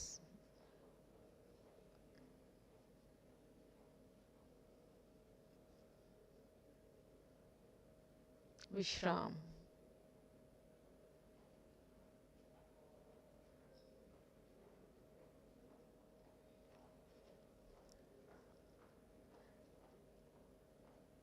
चलेंगे हम प्राणायाम के अभ्यास की तरफ। इस सीरीज में पहला प्राणायाम है नाड़ी शोधन प्राणायाम और अनुलोम विलोम प्राणायाम और ऑल्टरनेट नॉस्ट्रल ब्रीदिंग। इसके लिए दाहिने हाथ को ऊपर उठाएं, दाहिने हाथ की मुट्ठी बनाएं और आखिरी की 2 उंगलियां अनामिका, रिंग फिंगर और लिटिल फिंगर को खोल लेंगे। तो हम यहाँ पे इस्तेमाल करेंगे, जिन लोगों को नहीं पता है, नासाग्र मुद्रा कहते हैं हम इसको। अंगूठा और ring finger, thumb and ring finger को हम यूज करने वाले हैं। तो मुद्रा को नाक के पास लेकर के आए, राइट नॉस्ट्रिल को थंब से क्लोज करेंगे, लेफ्ट नॉस्ट्रिल से इनहेल करना शुरू करें। लेफ्ट नॉस्ट्रिल को क्लोज करें, थंब हटाएं और राइट नॉस्ट्रिल से एक्सहेल करें। अब राइट से इनहेल करें, नॉस्ट्रिल क्लोज करें और लेफ्ट से एक्सहेल करें। ये एक राउंड था अनुलोम विलोम प्राणायाम का। ऐसे ही 3 और राउंड कर जाएं। राइट हैंड से ही करेंगे। Inhale from your left nostril, exhale through your right nostril, inhale through your right nostril, exhale through your left nostril. Again, inhale through your left nostril, exhale through your right nostril, inhale through your right nostril, exhale through your left nostril. Last round, inhale through your left nostril, exhale through your right nostril, inhale through your right nostril, exhale through your left nostril and relax. Feel the difference. आंखें बंद, ध्यान शरीर पर।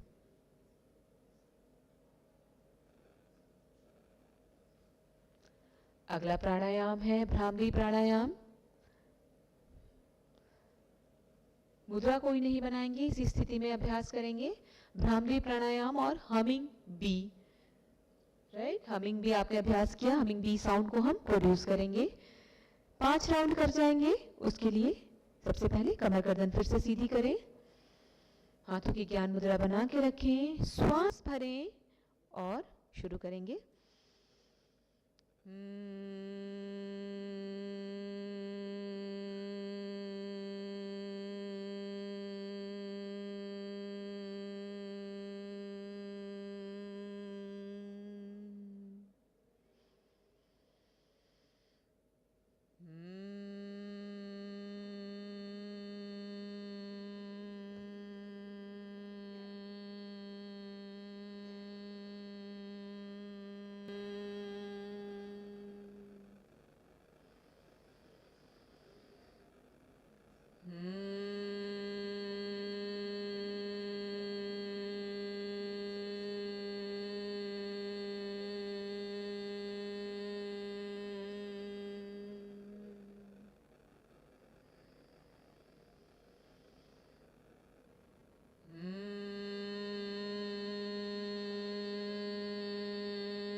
ध्यान की स्थिति यहीं से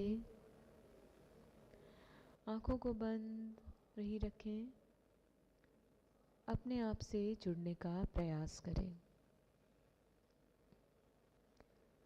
आपने अभी प्राणायाम का अभ्यास किया, उससे पहले आसनों का अभ्यास किया। उसके प्रभाव को आपके शरीर पे देख जाएं, आपके मन की स्थिति पर देख जाएं, आपके श्वासों की स्थिति पर देख जाएं। Try to notice if there is any change in your breath, in your state of mind, or in your body.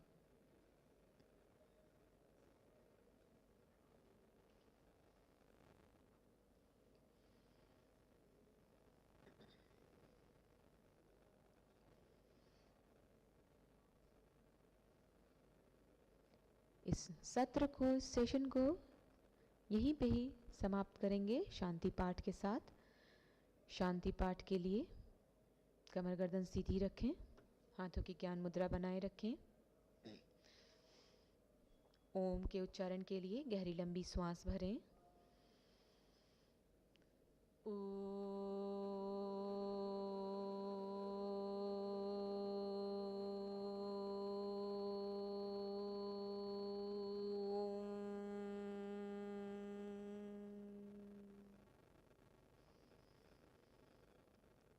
सर्वे भवन्तु सुखिनः, सर्वे सन्तु निरामया,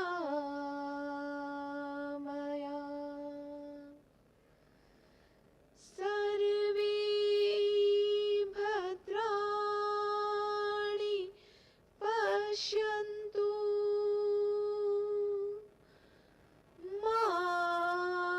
कश्चित् दुःख भाग भवेत्, मा कश्चित् दुःख भाग भवेत्।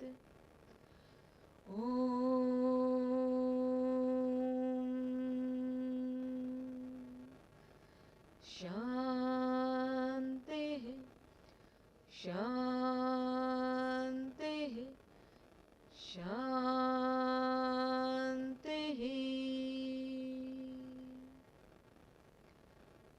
दोनों हाथों को नमस्कार मुद्रा में जोड़ें। हथेलियों का आपस में घर्षण करें, आंखों के ऊपर रखें, पलकों को झपकाएं और धीरे से वापस आ जाएं। नमस्कार। Thank you.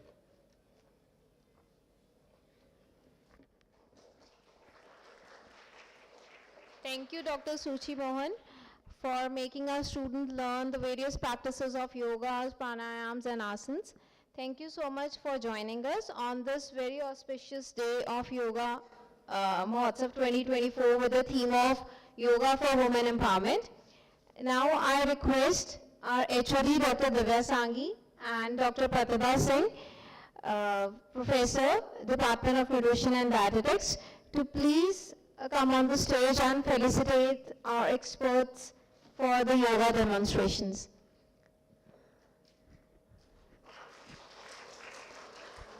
Dr. Rajesh and Dr. Suchi Mohan ma'am, please join us on stage for the felicitation. I request Dr. Komi Katna ma'am also to join us for this felicitation ceremony. Dr. Komi, okay.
Thank you so much.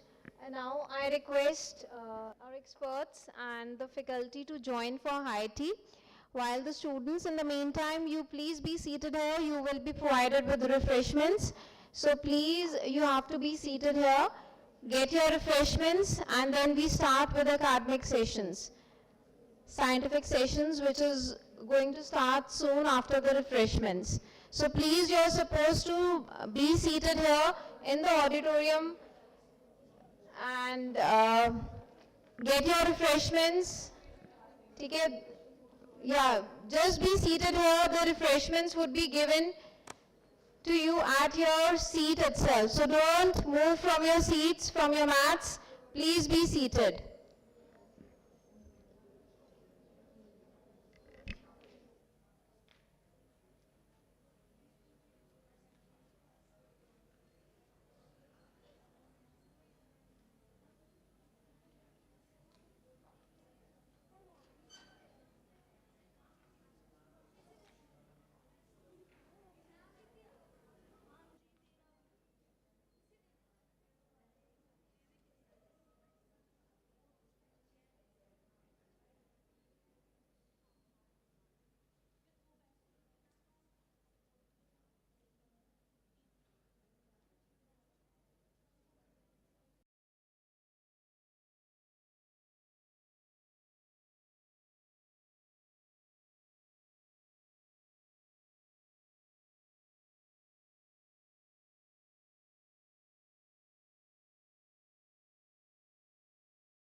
I request all of you to be seated. We are about to start with the session.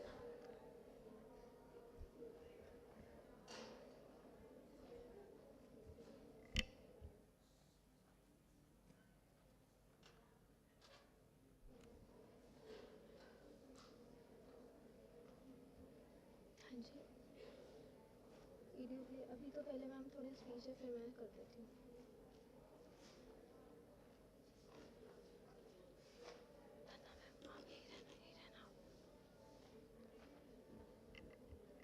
As warrior women, we embrace the warrior and yogic spirit within us.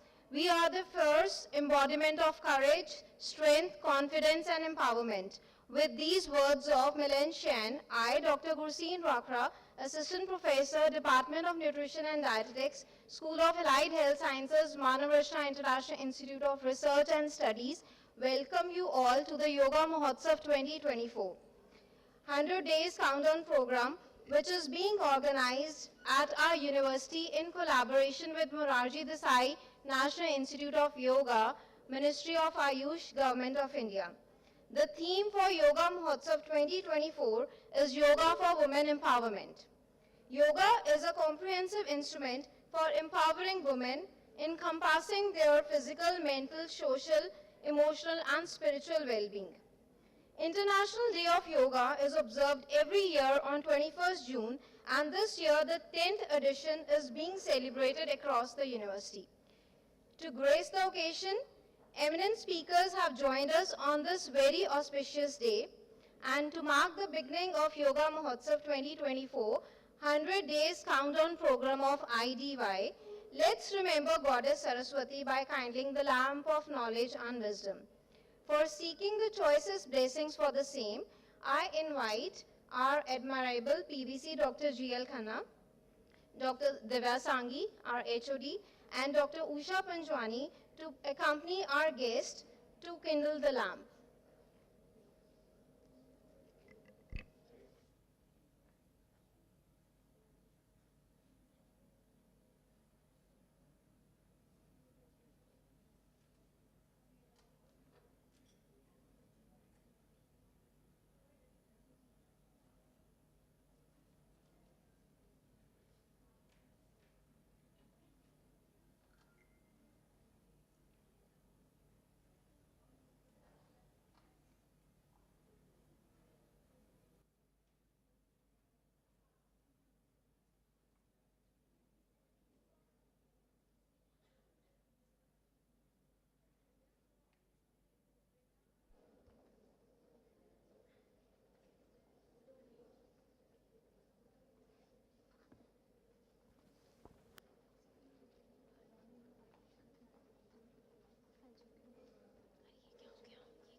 मुझे नाम नहीं पता उनका.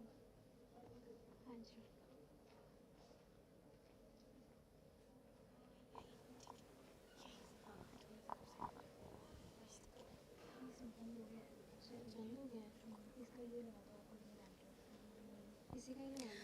वरदे वरदे वरदे वीणावादिनी वरदे ये वीणावादिनी वरदे वरदे वरदे वरदे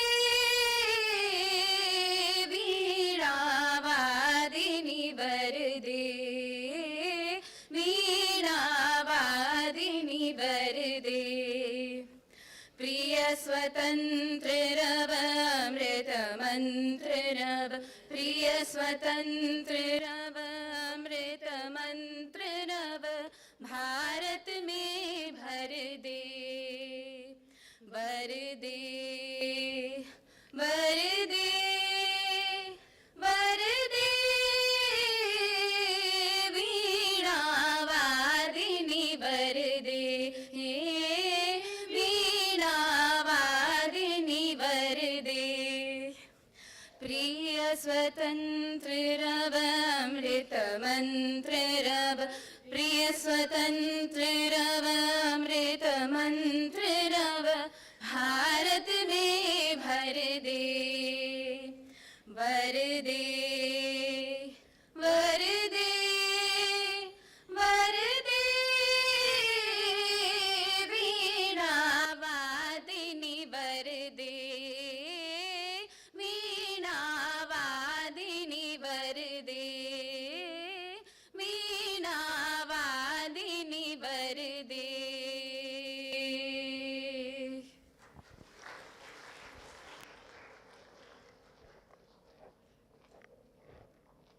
Thank you so much.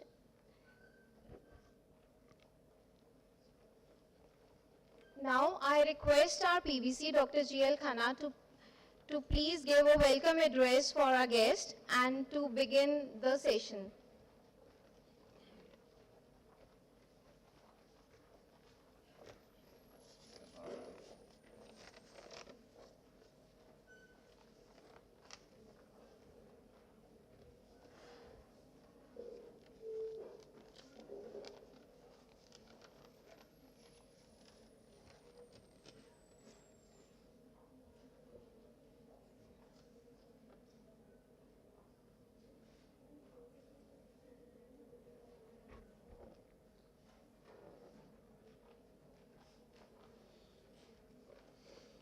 Respected Dr. Meenakshi Chatwalji, Dr.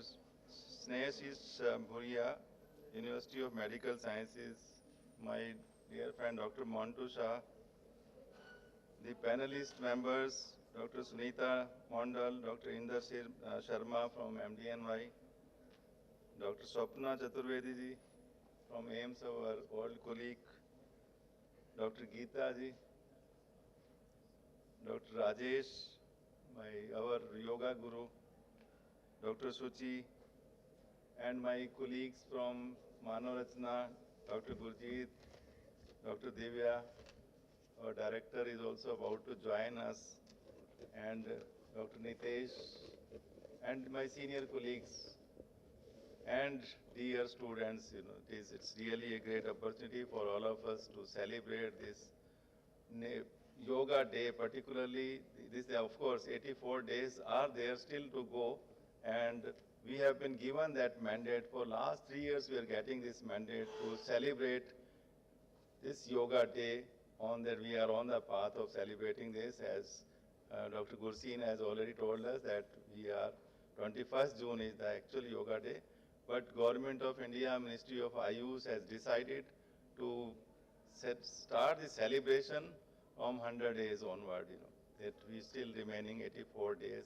And it's really, we are fortunate and we are thankful to the Ministry of Ayush, MDNY, and also to our all friends, those who are present here.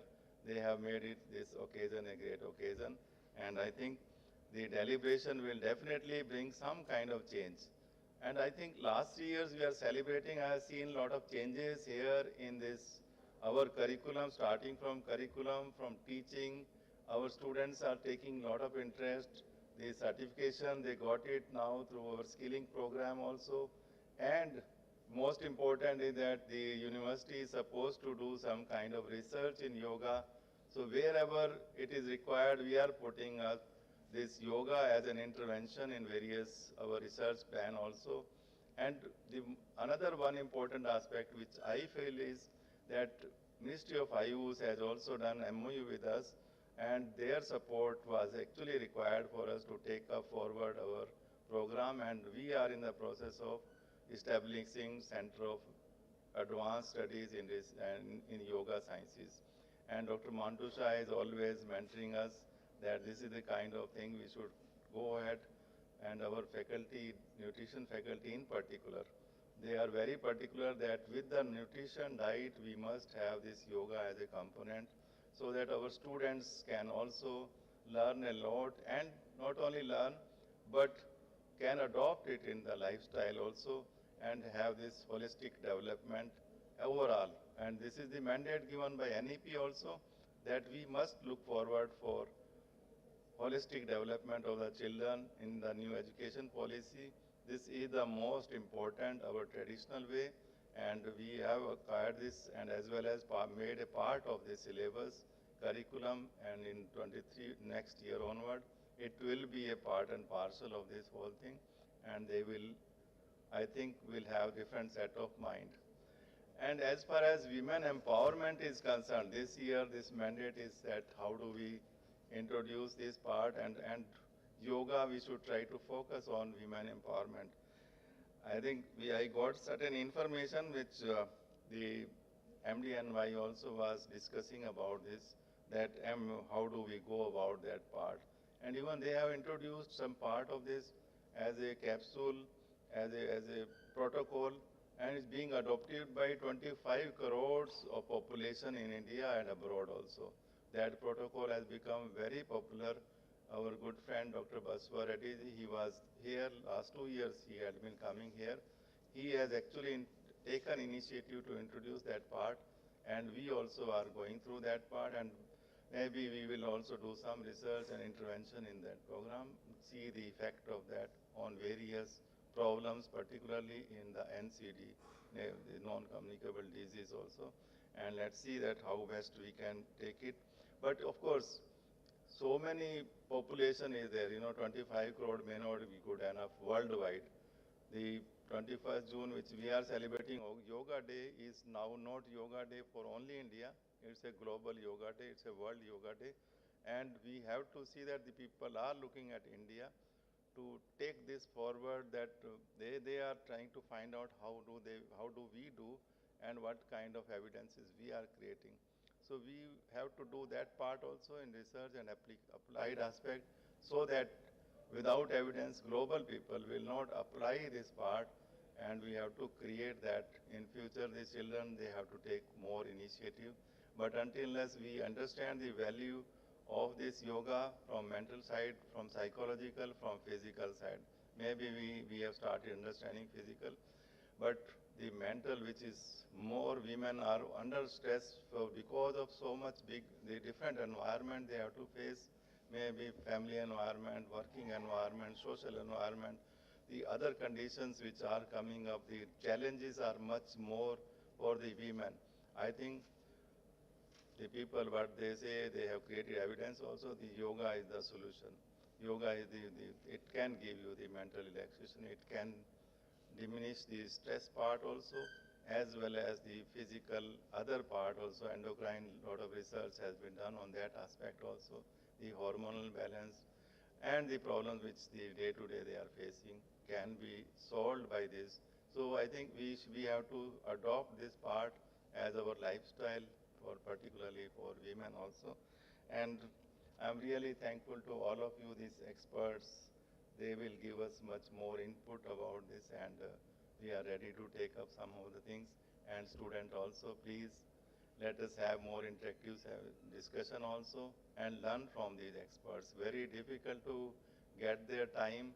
Their time is also precious. They have come from very far distances, and I'm thankful to all of you and my colleagues to organize this program, and also to Ministry of Ayush and DNY. They have sent a good team of these children also. They will be performing yoga, and morning our Dr. Rajesh, who is always busy in just taking students and asking them to adopt yoga, he will also join us. So thank you very much, and I wish all the best on this Yoga Day. Thank you very much.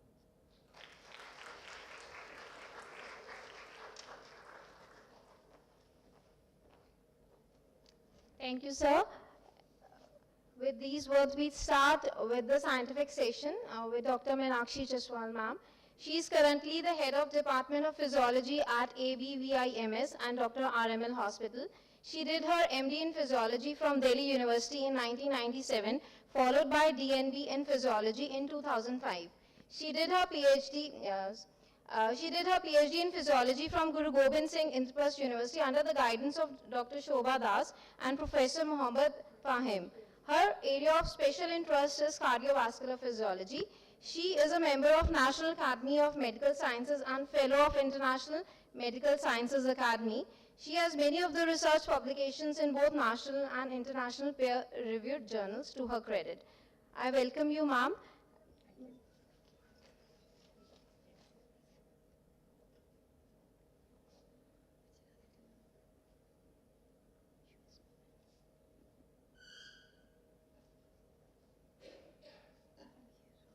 Okay, fine.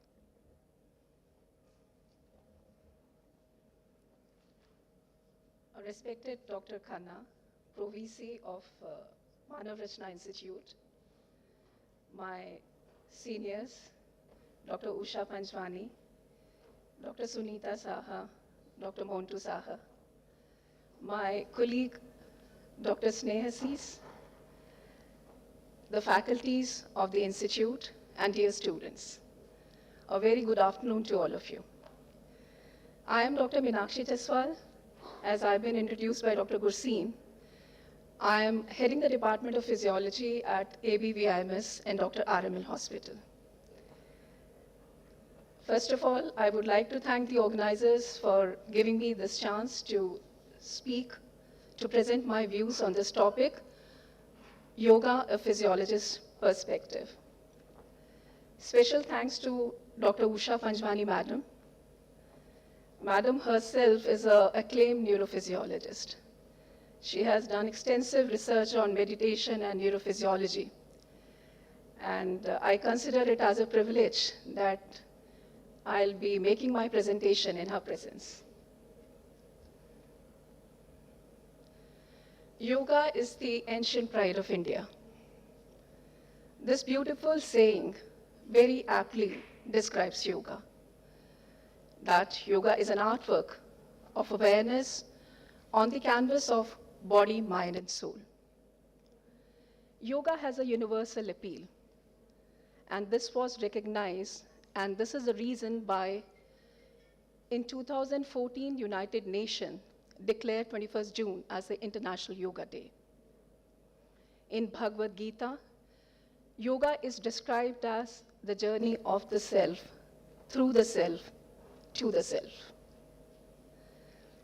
The origin of yoga dates back to several thousands of years, a time when even the religion or the belief system did not exist. And it is said that Shiva was the first yogi, that is Adi Yogi, and he was the first guru, Adi Guru.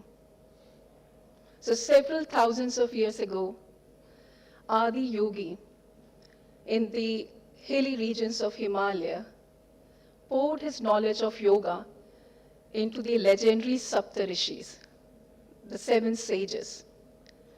And then these 7 sages traveled throughout the world, transforming the knowledge of yoga. One of the great Indian sage, Patanjali, about 5,000 years ago, he gave Yoga Sutra, and he described yoga as a tradition which controls body and mind. Patanjali defined yoga as Chitta Vriddhi Nirodha. That is, it's a holistic practice which causes stillness of the fluctuations of mind. The yoga derivation is from Sanskrit word yuj, which means to bind, and that is what yoga does. It integrates body with mind and soul. This holistic practice of yoga includes asanas, the postures, controlled breathing, pranayam, concentrating thoughts, that is meditation, and recitation of phrases which are called as mantras. In the recent years, we have seen a re-emergence of the science of yoga.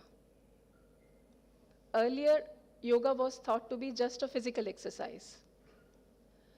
But now it is recognized that if we want to maintain the homeostasis of the milio-interior of our body, then the best way is through yoga. The modern lifestyle has given us numerous amenities, like the mobile phones, which you are scanning right now. It has made us, these amenities are just to make us life comfortable. But then, what has happened to our life? This modern lifestyle, the corporate lifestyle, hectic work schedule, the rat race which we all have to indulge in, ultimately has created unsettling worries, so many stresses which are playing a havoc in our life. So they are not making our life comfortable, they are making our life miserable. And how chinta badly affects our body, it is reflected through this Sanskrit shloka. That is, Chita Chinta Samaprokta, Bindu Matram Visheshita, Sajivam Dahite Chinta, Nirjivam Dahite Chita. If we look at these two words, Chitta and Chinta, they're almost same. The only difference is that of a dot. Both Chinta and Chitta burn. Chitta, fire, burns the dead, whereas Chinta, worries, it also burns, but it burns the alive. So if we want to live or lead a healthy, blissful life, free from stresses, free from diseases, then we have to adopt the path of yoga. Because yoga is samatvam yog uchyate. It is the evenness of mind. When we practice yoga, we develop a spirit of oneness. The oneness of mind, body, and soul. Oneness with the families. Oneness with the people who are there in the society.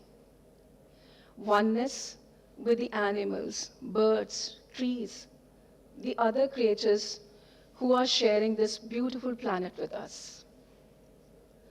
Thus, yoga is unification of this individual consciousness with the universal consciousness. It creates perfect harmony of body and mind. And this perfect harmony is reflected in almost all systems of our body. Since I'm a physiologist, talking about the physiological effects, each and every system of our body benefits through yoga. So just to give a few examples, it's a brief overview that regular yogic practice improves oxygen intake, speeds up metabolism. It helps to burn more fat and thus facilitating weight loss. So we have young audience sitting over here. What these young children believe, going to gymming or doing gymming or going to gym, exercising is the only way, or dieting through which they can lose weight. Of course, you will lose the weight, but this loss of weight will not create a peace in your mind, which only yoga does.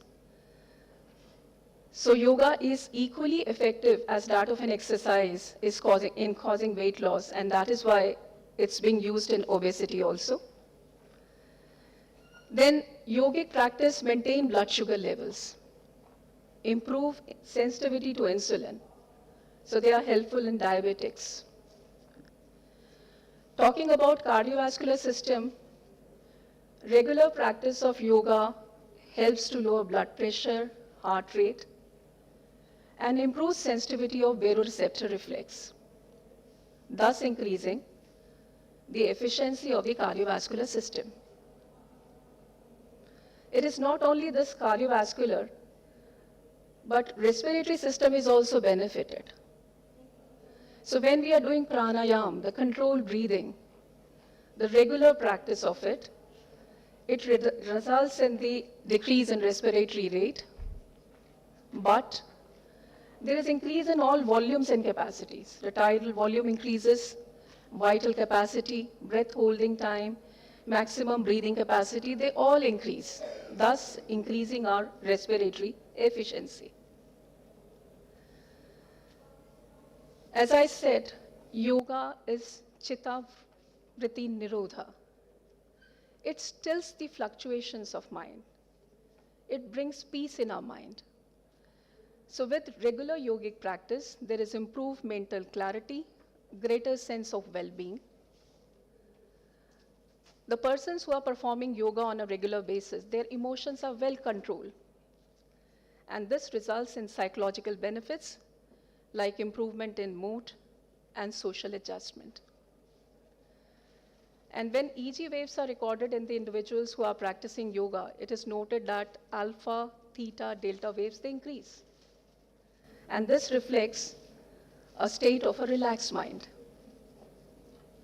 Besides this, the performance of yoga results in attenuation of sensory as well as motor inputs, thus making us focused onto higher intellectual activities. So it improves the concentration of mind. On the endocrine system, the neurohumoral activity, yoga results in significant fall in the urinary levels of catecholamine. Catecholamine is a hormone of stress. When we are doing exercise, the demands of body are increased. So how the body meets the demand? That is done by the upregulation of the sympathetic nervous system. With gymming, with exercise, the sympathetic nervous system gets activated. Of course, it is going to help provide more blood to our muscles who are exercising, but it also puts the body on stress. But this does not happen with yoga. With yogic practice, the catecholamines fall, but the other benefits of exercise are also there. But however, there are certain other hormones whose level increase, like thyroxine, so that our metabolism increases. There is increase in the level of oxytocin, improved sensitivity to insulin, which results in fall of the fasting blood glucose. That is why it's beneficial for diabetics. And the hallmark of the effect of yoga is on autonomic nervous system.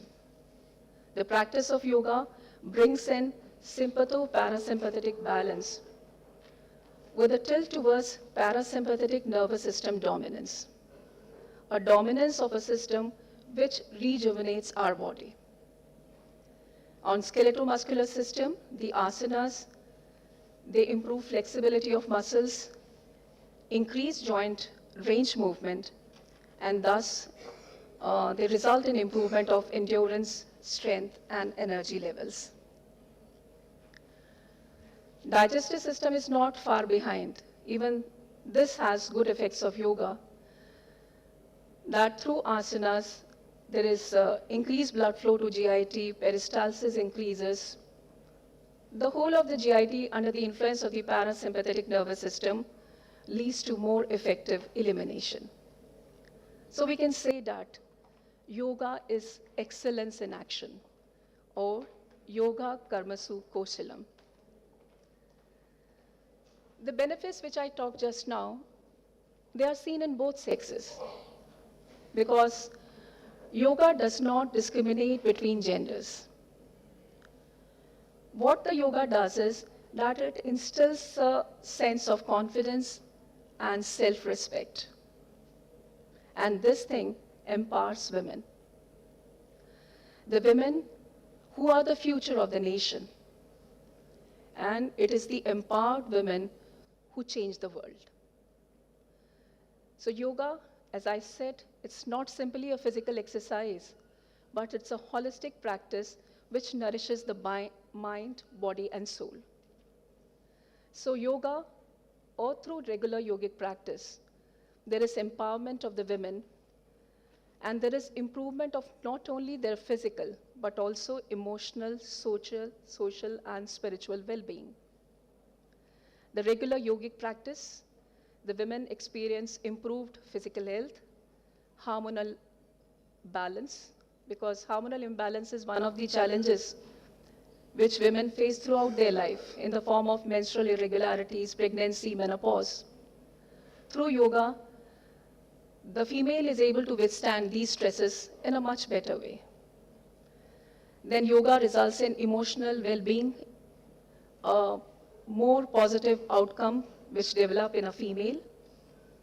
And through certain exercises which are strengthening the pelvic floor muscles, there is prevention of incontinence and promotion of the reproductive health of a female. So therefore, yoga empowers women to embrace self-care, to worry about one's own body, to cultivate inner strength, and thus navigate life's journey with grace and resilience. An empowered woman is an awakened woman. She knows herself, she knows her true worth. She is free of victim mentality. She does not take any kind of abuse lying down. She knows that she is a creator because she gives birth. She is a nurturer because she nurtures families. So the women who are practicing yoga, those who become empowered, they know that how nature has endowed her with greater powers and capabilities, and that she has to be the Shakti she is born to be. Such empowered women with a balanced state of mind, they can take on the roles traditionally held by men, thus bringing in positive change in the society and improvement of the quality of life. But for empowerment of the women, both men and women have to work together, and yoga can make this possible.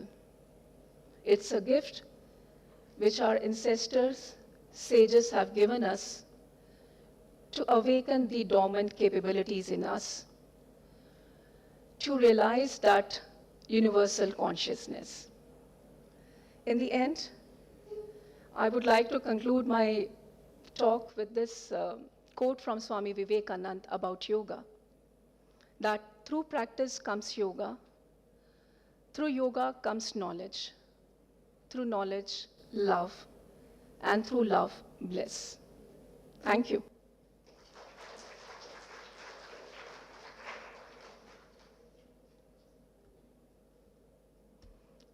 Any question? I think, what do I do? Okay, so thanks once again.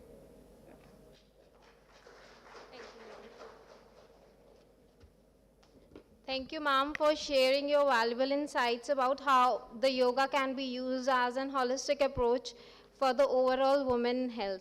Thank you, ma'am. Now, the next speaker for our scientific session is Dr. Snehasis Bhunia, who is currently working as Professor, Department of Physiology at Uttar Pradesh University of Medical Sciences, Safia. Sir was awarded International Scientist of the Year 2003 by International Biographic Center, Cambridge, and also a leading scientist of the world in the year 2005. He was awarded Bharat Shiksha Ratan Award by the Global Society for Health and Educational Growth. Sir was awarded with a bronze medal for 200 and 400 meter race, state level in the year 2022. And Sir is also a reviewer of many of the peer-reviewed journals like the Journal of Pharmaceutical Research, International Journal of Advances in Biology and Biotechnology, Journal of International Research in Medical and Pharmaceutical Scientists. Sir has also received a certificate from UPUMS on Doctor's Day for being a COVID warrior. Thank you, sir, for joining us. And sir, the stage is yours.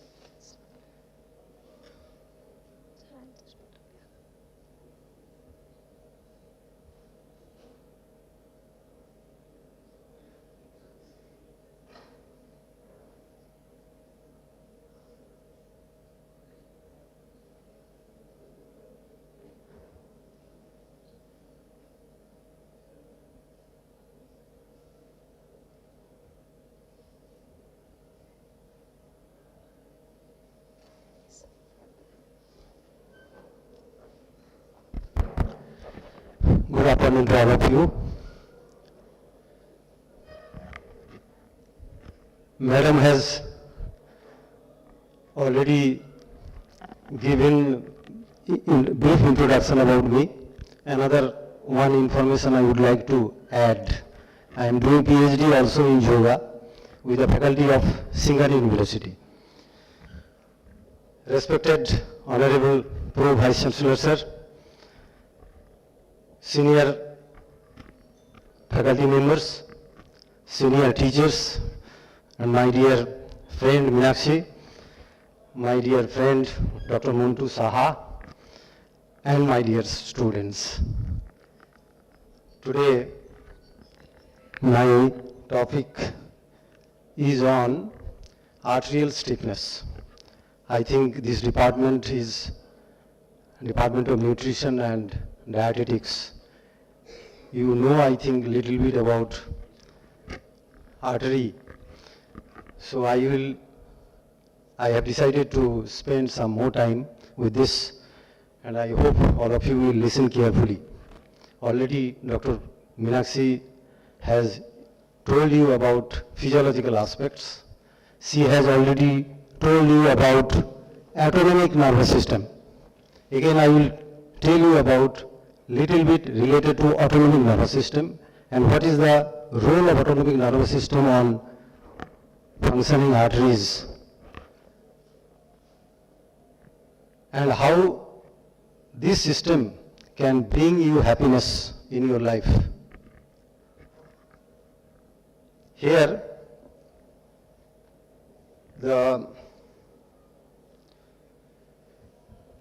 my topic is we can reduce our stiffness, arterial stiffness. In Hindi it is called kathurata. कठोर हो जाती है. Hardness. That hardness can be reduced through holistic health. All of you know what is holistic health. सुबह उठना है, योगा करना है, फिर we'll have to go for running, jogging, physical exercise. You can think about little bit asanas, and then you can go for simple diet, not fast food, simple diet, natural diet. And then obviously you are supposed to go to your office, you have to do your work, you have to go for lunch, and again lunch means it is vegetarian diet. And then evening you can go for prayer, social health, financial health, spiritual health, all these comes under holistic health. All these things we have to think. But my topic is how we can reduce our arterial stiffness. Here I will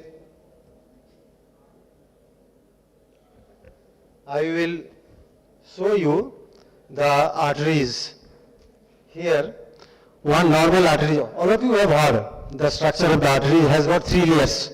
I am talking in English as well as sometimes I will be speaking in Hindi just to cooperate with you all. If you have any question, you can ask me. We have artery and has got 3 layers. One is internal intima, and middle is muscular layer, and then outer layer is adventitia. Now, this muscular layer, this is the muscular layer. We have smooth muscle. All of you have heard what is smooth muscle, what is cardiac muscle. Heart में जो रहता है, this is cardiac muscle. जो artery में रहता है, this is smooth muscle. And another muscle we have is skeletal muscle. So I will not be talking about anything related to skeletal muscle. I will be talking about only smooth muscle. And what is the relation with autonomic nervous system?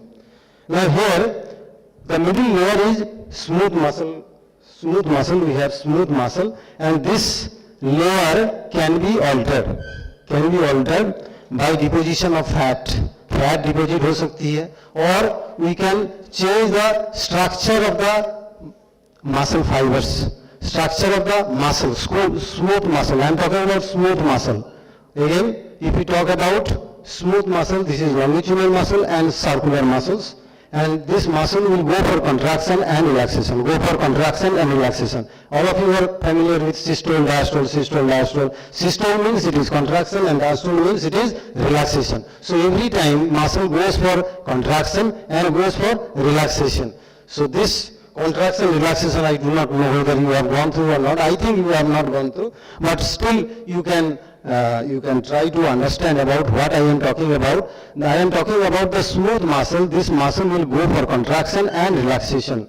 Contraction, the length of the muscle fiber will be reduced, and that is why our pressure is going up, and the length of the muscle again will come back to normal condition during relaxation. What I have drawn here, the structure of the smooth muscle.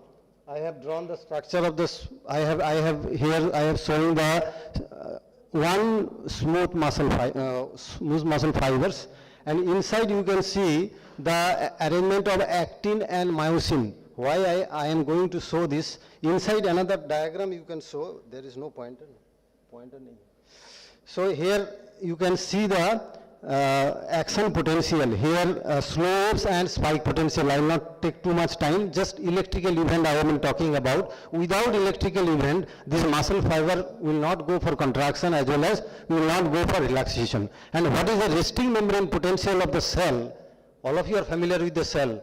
Cell is having negative resting membrane potential. The value is negative. In case of smooth muscle, it is minus 60 millivolt. In case of cardiac muscle, it is minus 90 millivolt. In case of skeletal muscle, it is minus 70 millivolt. Means everywhere the potential remains negative. That is why we are surviving. This negativity has to be maintained. And this negativity is maintained because of parasympathetic. Always our aim should be to improve parasympathetic nervous system. I will not take too much time. Our aim should be to improve parasympathetic nervous system. How we can say our parasympathetic nervous system is improved? Just you take your heart rate. You know how to take your heart rate. If heart rate goes above 75, means your parasympathetic is not active, your sympathetic is active. If it is below 75, go to athlete. I am standing in front of you, my heart rate is less than 60. You can measure. My heart rate is less than 60. Means what I am talking about, your aim should be to stimulate parasympathetic nervous system, not sympathetic nervous system. Parasympathetic is constructive. Sympathetic is destructive. If we talk about a cell, there is a metabolic homeostasis. नाम आप सुने होंगे metabolic homeostasis.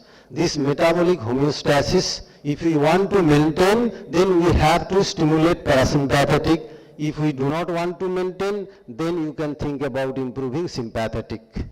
What are the then coming to the this diagram, just I am showing how the length is being changed during contraction, and again the same length is coming back to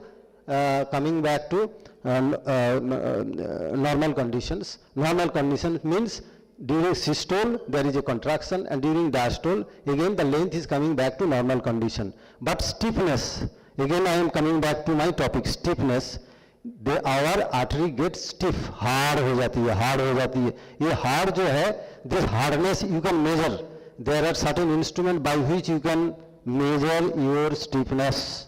Facility is there, I do not know, it is in Delhi. You can measure your stiffness. If your stiffness more than normal, you can correct yourself. Means I am saying that this arterial stiffness can be measured in the laboratory. Now coming back, coming to this diagram actually, why I have brought this diagram here. ये जो हम प्राणायाम करते हैं ना, प्राणायाम में we try to take more oxygen. See, this oxygen actually help in relaxation of this muscle. Agar there is a relaxation of the muscle, means stiffness will not be there. This pranayam will help actually to get more and more oxygen. So that will help on relaxation, not contraction, relaxation. So our artery will not be stiff. Another point I would like to highlight here. You have already seen, you are asked to go for long breathing and slow, long and slow breathing, long and slow. आप inspire कीजिए, go for inspiration and that should be long, and go for expiration, that should be long. Yes, this is the correct process you must adopt. You must adopt. This respiration should be long. Go for long respiration and long respiration. As long as you can. As long as you can, as much as number you can. You must, the process should be long. This should be lengthy process. You must apply the lengthy process. Then only you can change yourself. Your parasympathetic will be activated. This diagram I am showing you here. See, the heart is supplied by the autonomic nervous system. We have parasympathetic and sympathetic. I will not take too much time. Only sympathetic and parasympathetic. Now here the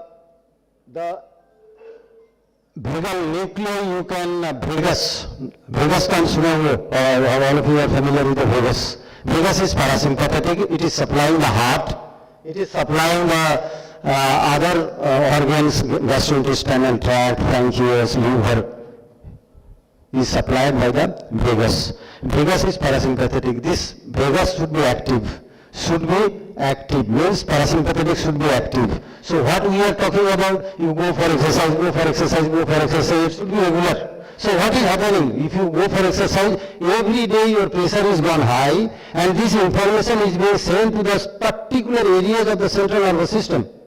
And then from that, vagus is directed.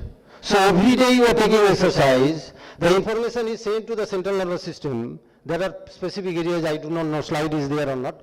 The specific areas are there in the brain, hypothalamus, hippocampus, amygdala.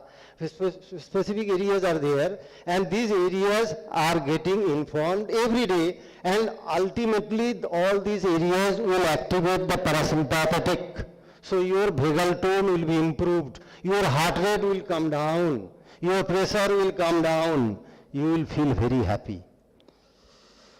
Now,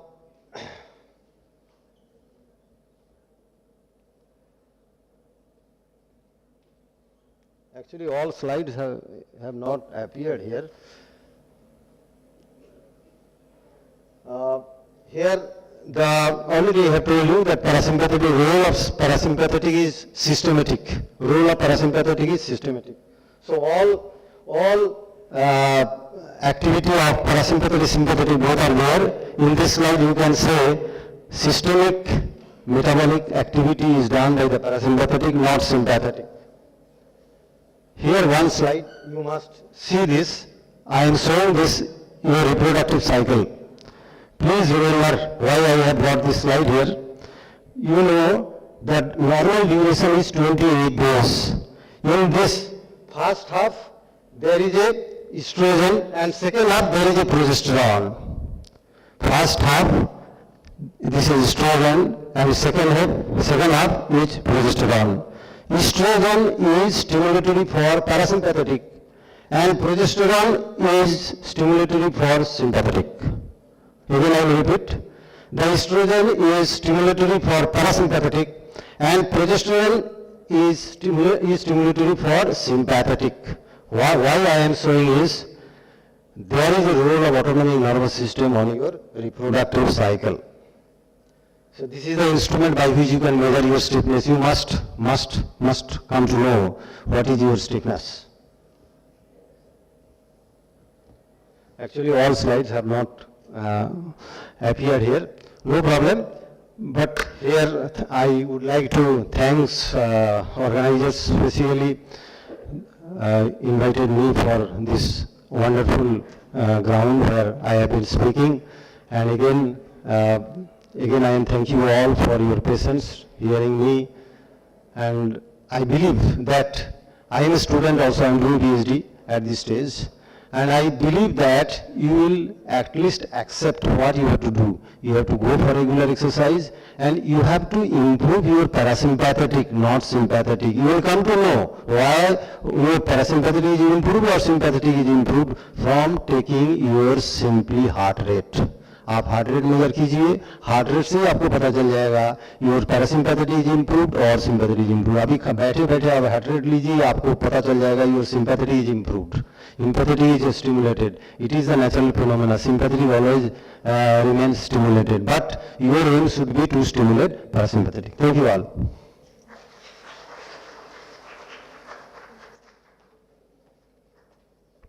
Thank you, sir, for sharing your ideas on how yoga can be used as an approach to stimulate the parasympathetic nervous system and to promote arterial stiffness, which of course is important for women's health in regularizing the menstrual cycle. Thank you, sir, for joining us. And now, moving forward, we have Dr. Montu Saha, who has joined us for his talk. And Dr. Montu Saha is working as Scientist F and head in exercise physiology and yoga laboratory at Defense Institute of Physiology and Allied Sciences, DRDO. He was also a project coordinator for Center of Research and Training in Yoga there. He has more than 32 years of research experience in DRDO projects in the areas of human performance improvement strategies and extreme climatic conditions. And sir has been associated with the development of various customized yoga modules from extreme climatic conditions. Sir is also an external reviewer of DST, Satyam Projects and external examiner of IP University, MIT University and Morarji Desai National Institute of Yoga, Delhi. And sir has also received Professor S.R. Maitra Memorial Medal Award in Physiology in the year 1990 and a National Science Day Award from DRDO in the year 2015. Thank you, sir, for joining us, and the stage is yours.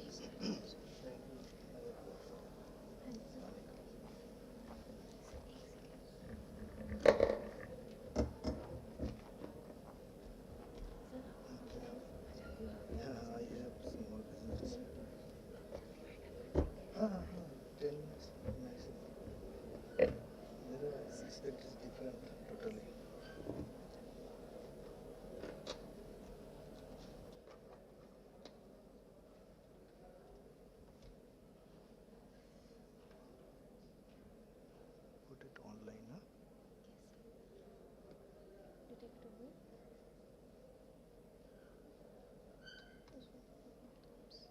नहीं है? Okay.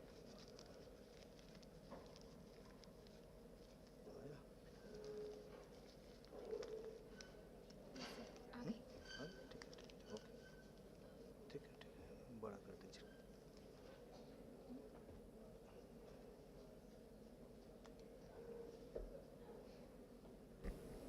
Namaskar.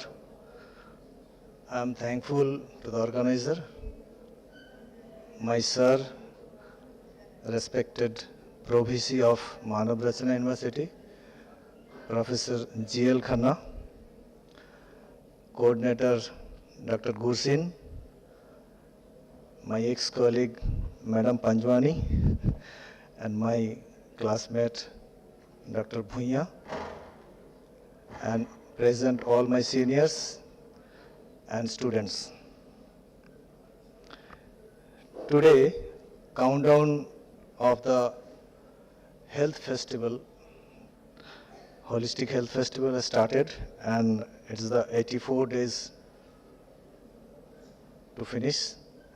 And on this occasion, we are, fully enjoying this Yoga Mahotsav 2024 with the theme, Women Empowerment.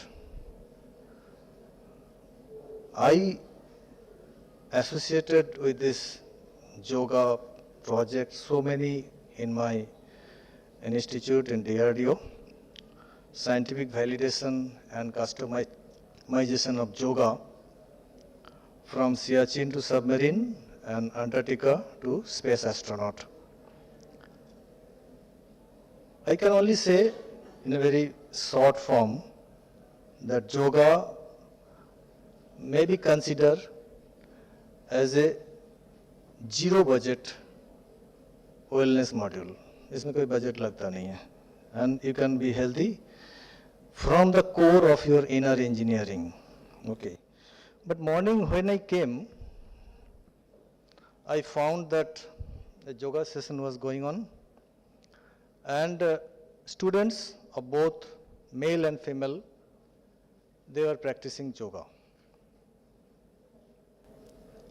I have got a long duration, this question and working on it also.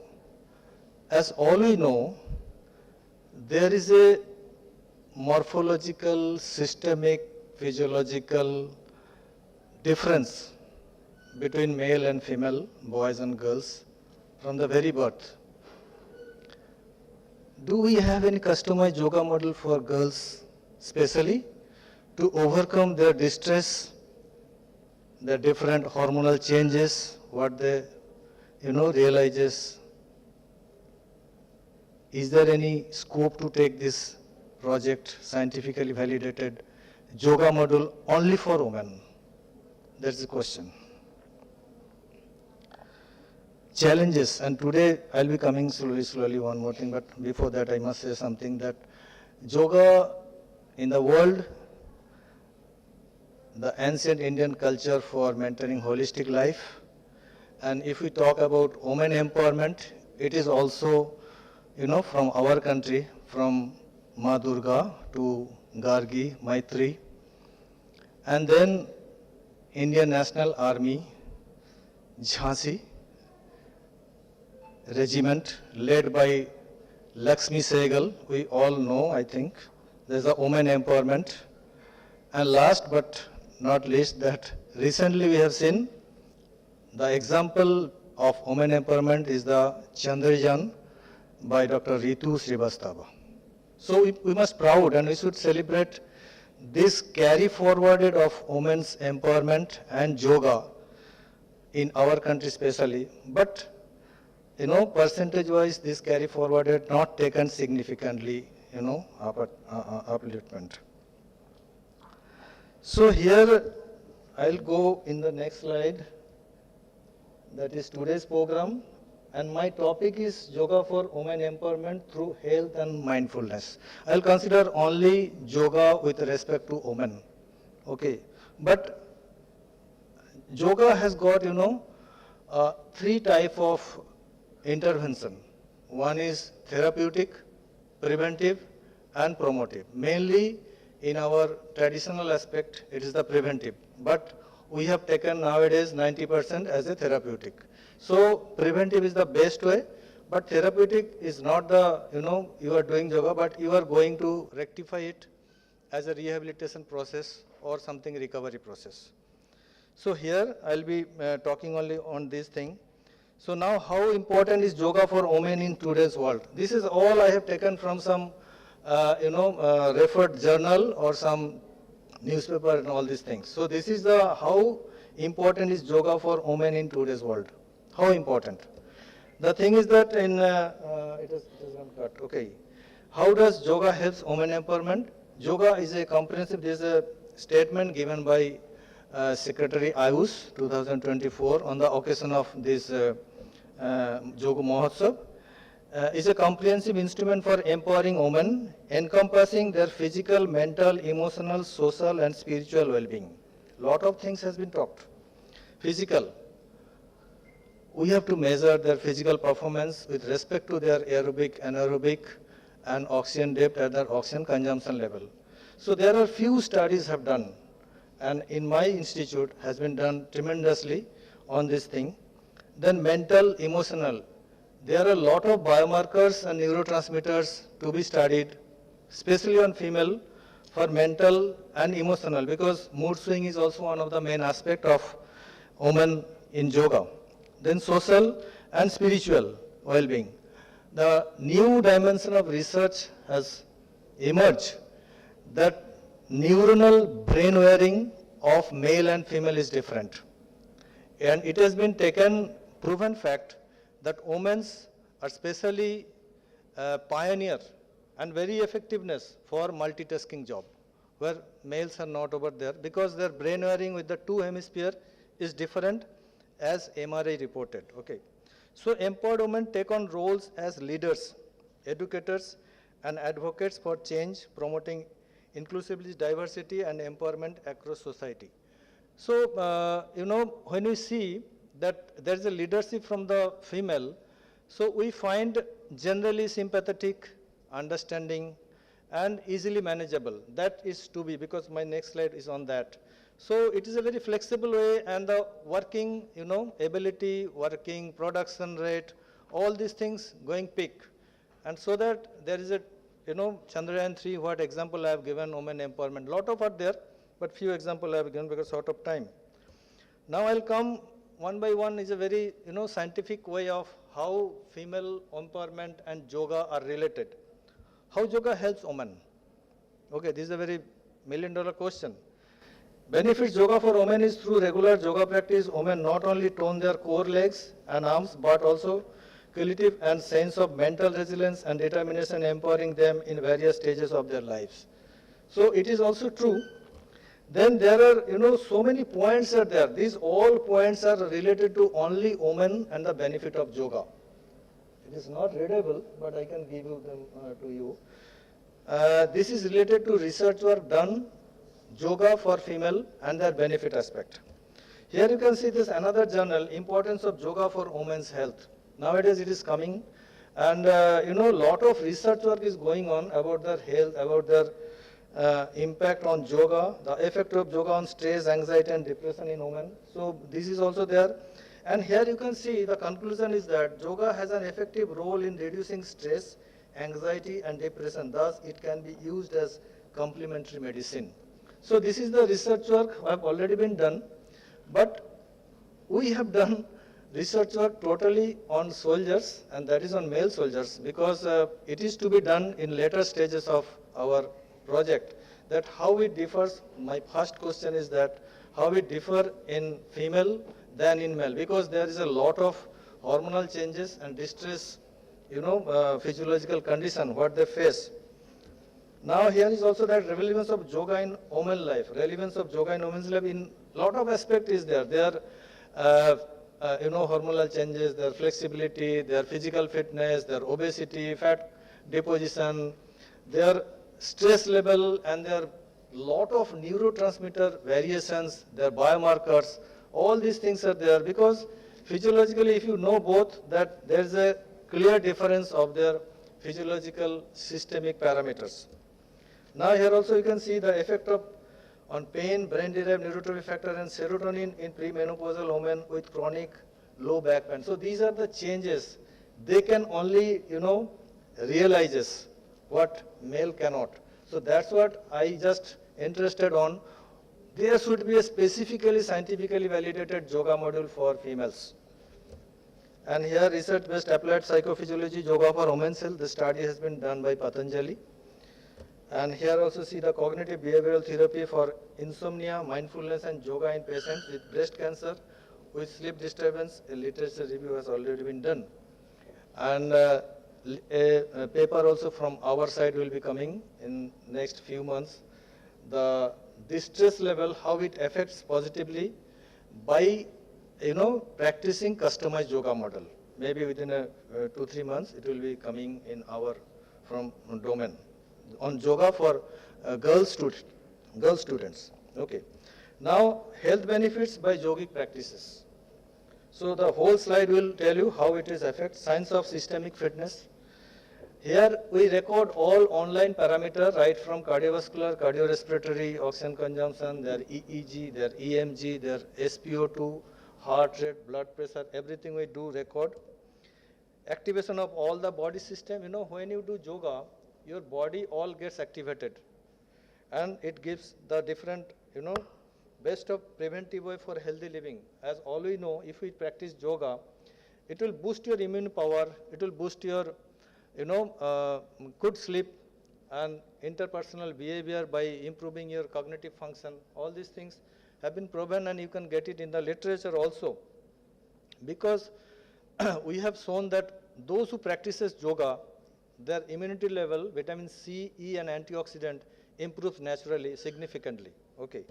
So then the journey of psychophysiological well-being also, mental state, mood swing, the concept of stress management and wellness, because yoga reduces cortisol and yoga improves dopamine and serotonin. It has also been proved.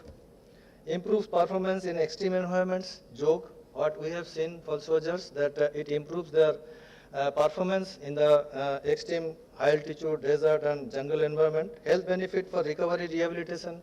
Nowadays it is being used for this purpose also. Tool for treating diseases, as we know that for therapeutic uses, diabetes, indigestion, musculoskeletal pain, sleep disorder. Nowadays it is very much popular that you do yoga and get relief of all these diseases. End product for yoga, those who are practicing yoga, end product is you increase your energy level, parasympathetic dominance, what already been told by my friend, then fitness improvement, aerobic, anaerobic, all these things, and stress management. So now I come to the second part, that age restriction, immunity and happiness tool also it can be said. Empowerment factors. So this is the health benefit of yogic practices. And another part of the theme is empowerment factor. What gives yoga for empowering women in their daily life? Calms and controls the mind decision making. Yoga gives you these calms and controls of mind for decision making, because meditation has a greater role for controlling all these things. Then helps interdependence between mind and body for decision making by reducing stress and anxiety. So yoga also gives this thing by controlling neurotransmitter level. avoid outraging parasympathetic dominance. What my friend said, that if you dominate your parasympathetic, then you avoid outraging naturally and normally. Okay. Enhancement of concentration and mental clarity, then encourages positive thoughts of self-acceptance, whatever it can be in our daily life. So we should take it positive. Yes, I am involved, or who are involved, or what is to be done, what has already been done. Promotes interpersonal understanding, flexibility. That is interpersonal, relation and all these things. Those who goes for the, very isolated high altitude area, yoga can only give them a balanced, regular daily life.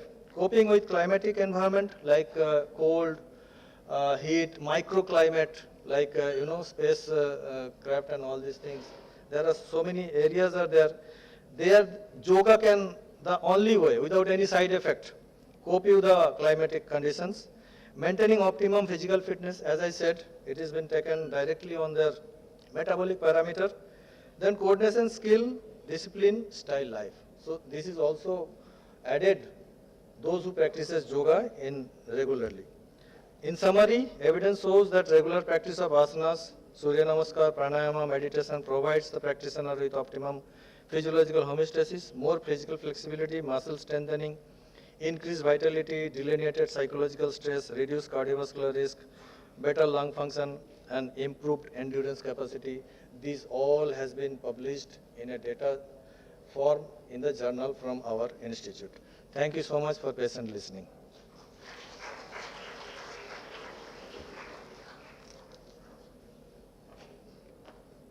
Any question?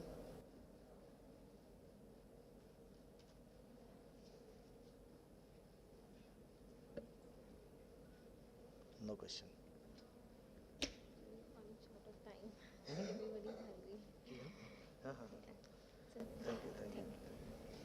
Thank you, sir. Sir very well emphasized the need of specialized yoga module for achieving mental resilience, spiritual and emotional well-being for women. Thank you to all the speakers who have joined us for this first session of scientific sessions. Now I request our PVC Dr. G.L. Khanna, our HOD Dr. Divya Sanghi, Dr. Gurjeet Kaur Chawla ma'am to please felicitate our speakers for this academic scientific session.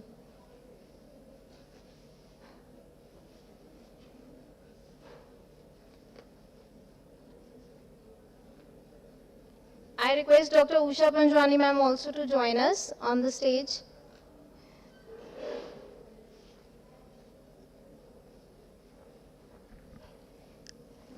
Dr. Meenakshi Chuswal ma'am.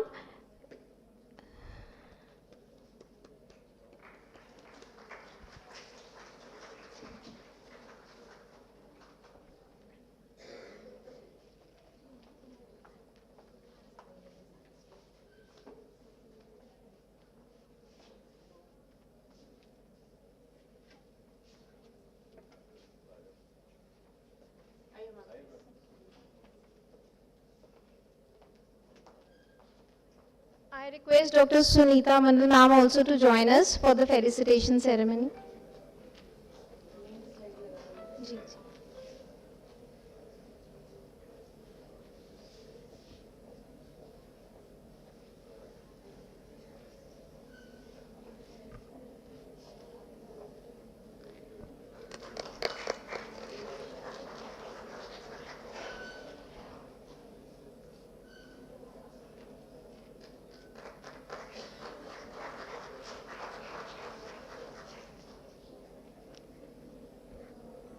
Now I request Dr. Snehasas Bhunia sir to please come up on the stage.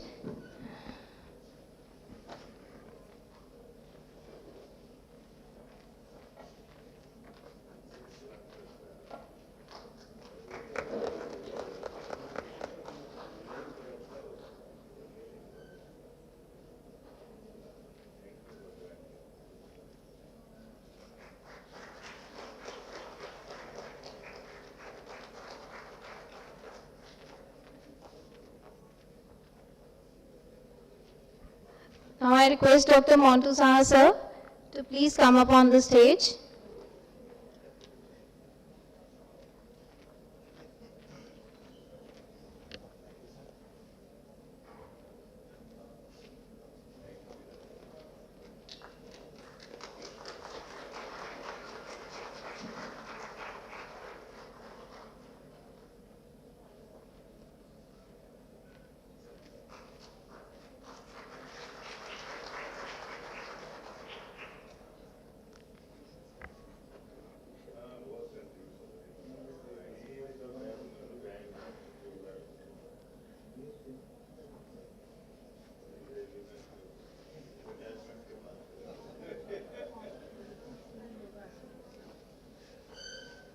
Thank you, everyone. Thank you so much.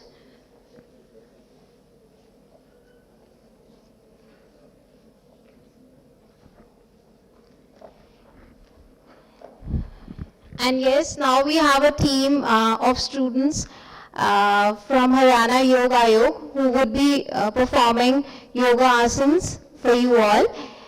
I request the team from Haryana Yoga Ayog to please come up on the stage. We have small kids are prepared for this Yoga Mahotsav 2024.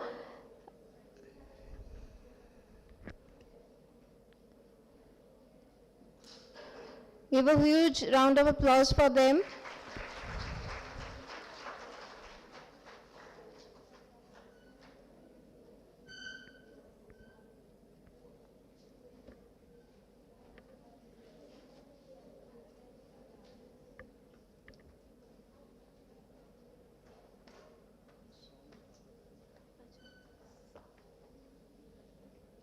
Sir song फिर जी जी mic से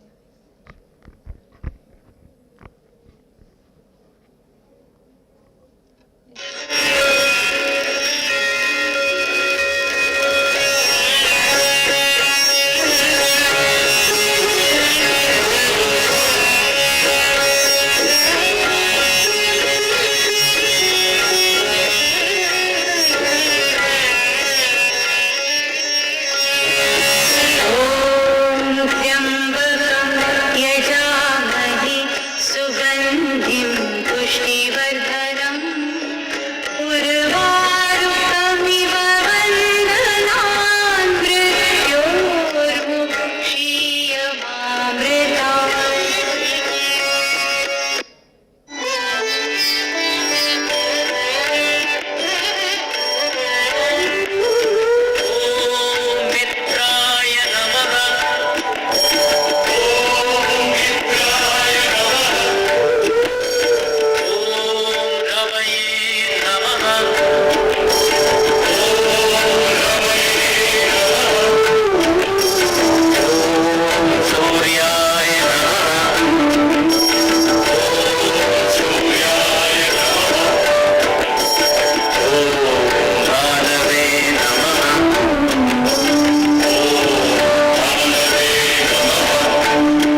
Thank you so much, the students from Haryana Yoga Ayog, for this beautiful, energetic performance.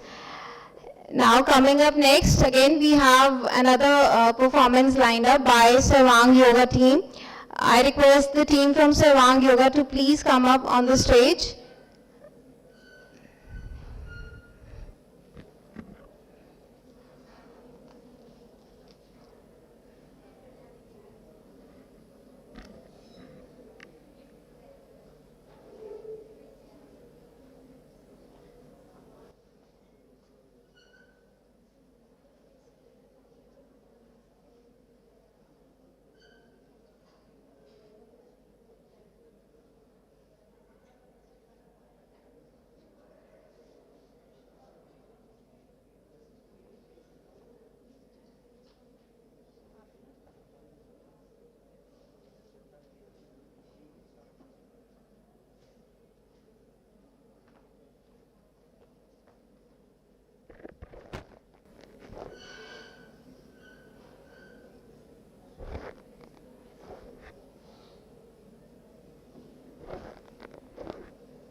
उतरे मुझ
Thank you to Team Sarvang Yoga for this thrilling performance.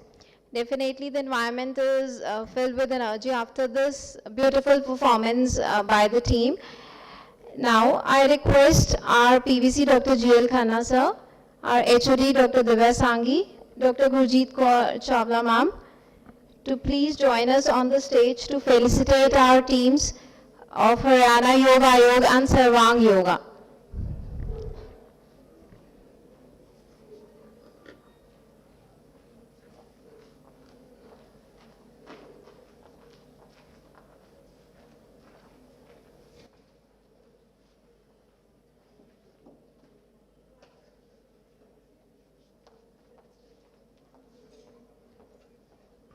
I request the teachers to accompany their students. Haryana Yoga Ayog team, please come up on the stage.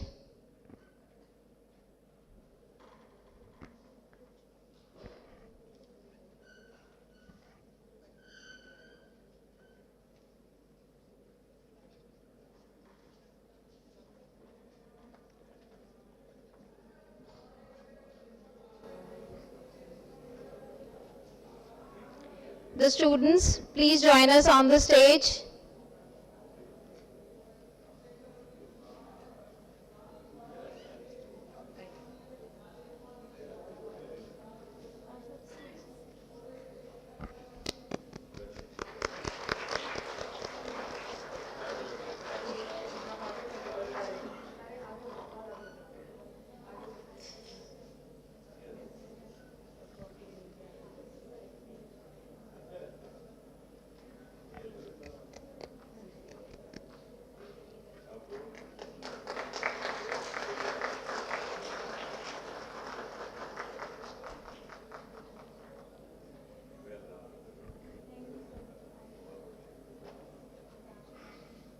I request the Sarvang Yoga team to please come up on the stage for the felicitation.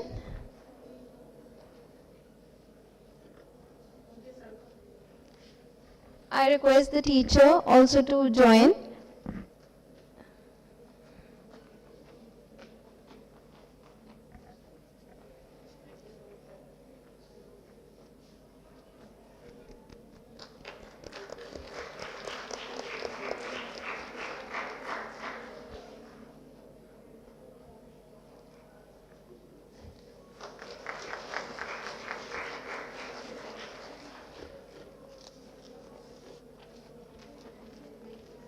Thank you so much, everyone.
Now moving forward, we have a panel discussion round now for this Yoga Mahotsav 2024. So we have a team of 4 panel members. We have Dr. Sunita Mandal.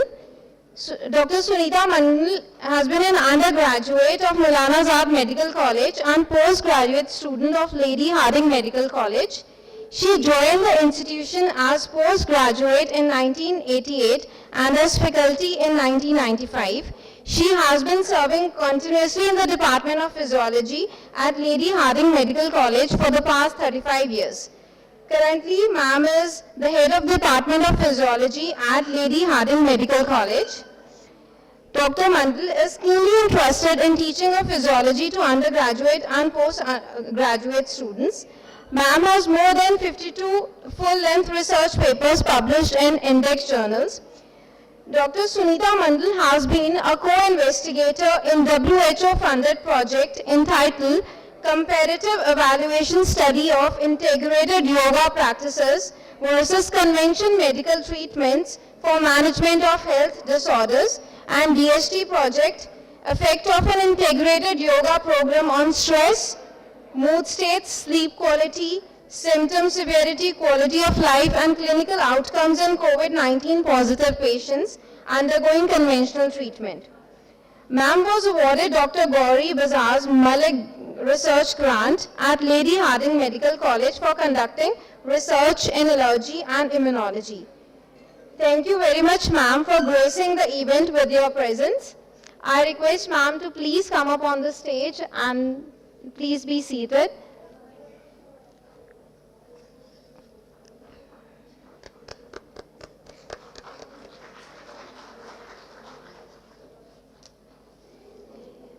We also have among us Dr. Geeta Tekchand, ex-chief physiotherapist and head of department, Artemis Hospital, Gurugram. Ma'am has more than 50 years of experience in the field of physiotherapy. Dr. Geeta Tekchand started her career in the year 1972 at Ramakrishna Mission Hospital and Rehabilitation and Artificial Limb Center at Lucknow for 15 years. Ma'am has worked for 10 years at Sitaram Bharatiya Institute of Sciences and Research and also at Sir Gangaram Hospital for 10 years. We welcome you, ma'am, for the panel discussion round. The theme for the panel discussion is Introducing Yoga as an Approach for Improving Women Health.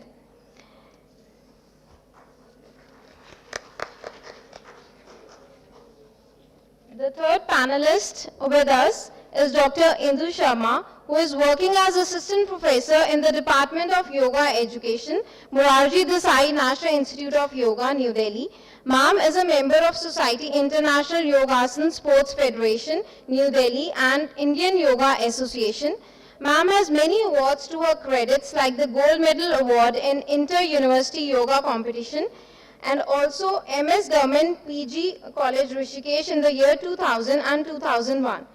Dr. Indu Sharma was a gold medalist in Open National Yoga Championship in the year 2006 and also at All India Inter-University Yoga Tournament held at GNDU, Amritsar in the year 2003.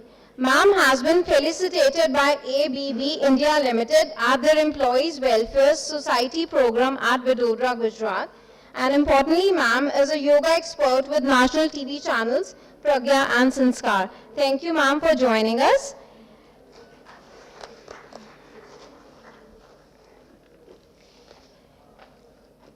And we have Dr. Swapna Chaturvedi, ma'am, who is working as a senior dietitian, Department of Dietetics at AIIMS, New Delhi. Ma'am was selected as scientific panel member of Labeling and Claims Advertisement Committee of FSSAI, Ministry of Health and Family Welfare. Dr. Swapna Chaturvedi is a life member of many professional scientific bodies like ISPEN, IAPEN, and Nutrition Society of India. Ma'am has also worked as General Secretary of IDA and is a Joint Secretary of Food and Nutrition Chapter of Lady Irwin College for the last 5 years. Dr. Swapna Chaturvedi has worked in many of the ICMR and AIIMS projects with an aim to compare the effect of intermittent fasting and continuous energy restrictions on body composition, multiple metabolic and physiological parameters in obese adults. Thank you, ma'am, for joining us. To moderate the session for the panel discussion with the theme Introducing Yoga as an Approach to Improve Women Health, we have Dr. Usha Panjwani, who is working as professor at the School of Allied Health Sciences, Maharashtra International Institute of Research and Studies. Ma'am was previously associated with Defense Institute of Physiology and Allied Sciences, DRDO. Thank you, ma'am. You may please kindly moderate the session.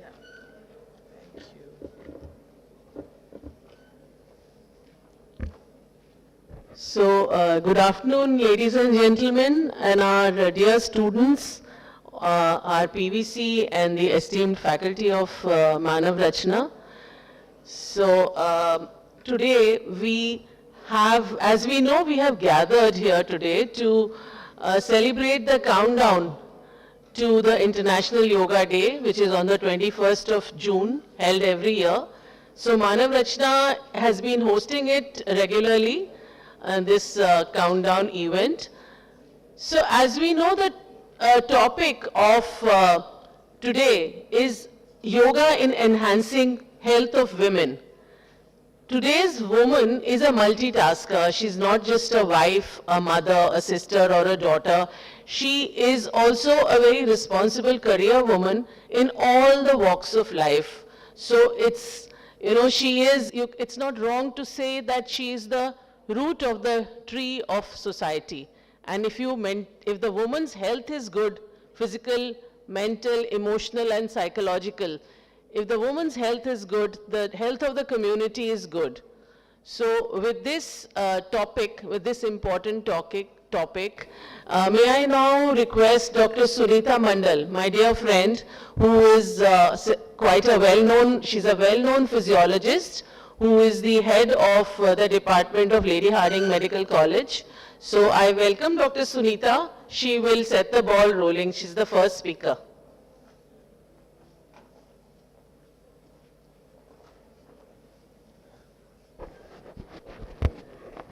Thank you, Dr. Usha, and a very good morning to all of you.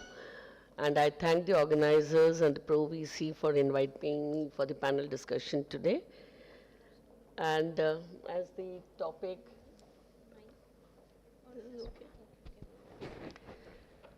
the topic for today's panel discussion is on women's health and yoga. So I think it's a very pertinent topic in these days, with the woman having to play a multitasking role as a mother, as a family taking care, and also her social and official professional responsibilities. So there are a number of stressors in her life. These stressors could ultimately affect her health, and the stressors could include the acute stressors like commuting day to day from the office, dealing with the superiors in the office. It can also be tackling the familial problems, the economic burden, and to top of it, the familial circumstances. Many women in our society we find are undergoing many sort of physical violence, verbal abuses, sexual violences in their families and in the society. So I think these ultimately would affect her health, be it the cardiovascular health, her reproductive health, her psychological well-being, and many other conditions. So with this, Dr. Usha, I think you will be setting the panel discussion. Okay. With this, we can request Dr. Geeta to be the second speaker, and in the end, we can discuss this topic.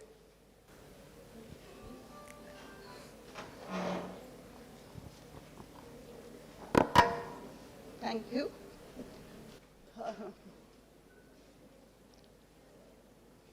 If people at the back are not interested, you can leave. Please do not talk and disturb. Okay.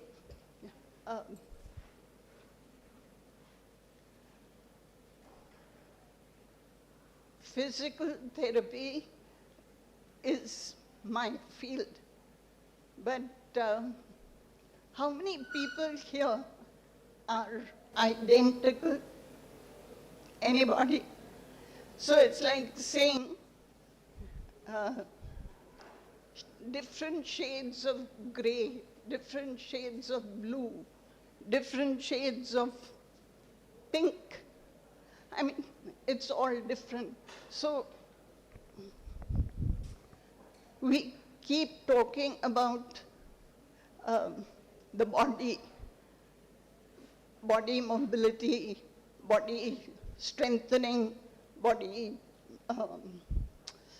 whatever have you. It's diseases we talk about. We don't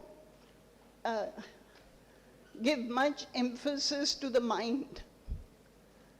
In my years of therapeutics, that's an area I've given a lot of importance to. Some speaker earlier spoke about Adi Yogi, who introduced yoga. But it all boils down to one basic area, that is Agni, fire. I think the yoga experts would know. Air, water, ether. I mean, all of us sitting here thinking we are very solid beings and nothing but a bag of water with a fistful of earth thrown into it. There's the mind, which is the most important in everything, be it a female or a male. We are looking to gender, but ultimately we forget that we are so human. And that's an area, I think, needing attention. If we can give attention there, whether it's physiology, it's medicine, it gets taken care of to a large extent. So, air, water, Agni, Vayu, or you people are experts. We are in different proportions of mix, all of us. None of us is symmetrical about any of these areas. So therapeutics, yoga or medicine has to be very, very individual, very singular. So we saw some asana, I call it gymnastics also. It's not applicable to everybody, but calming from here is where the whole balance comes in. It's very difficult to consolidate a point of view in a 5-minute kind of talk, but my therapeutics has always focused on from here inwards, and then from in outwards. Thank you. Thank you, Dr. Geeta. May I now call upon Dr. Swapna to give her views.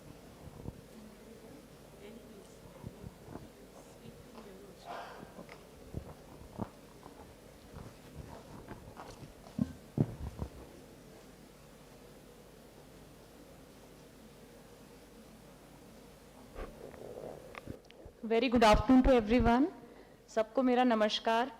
आप organisers को मैं अपना धन्यवाद देती हूँ. Thank you for inviting me over for this wonderful session on yoga, specially focusing on women's health. As a practicing dietitian, what I feel very important is that holistic health is something very important, and for the holistic health there are two important constituents. It is diet and exercise which go hand in hand.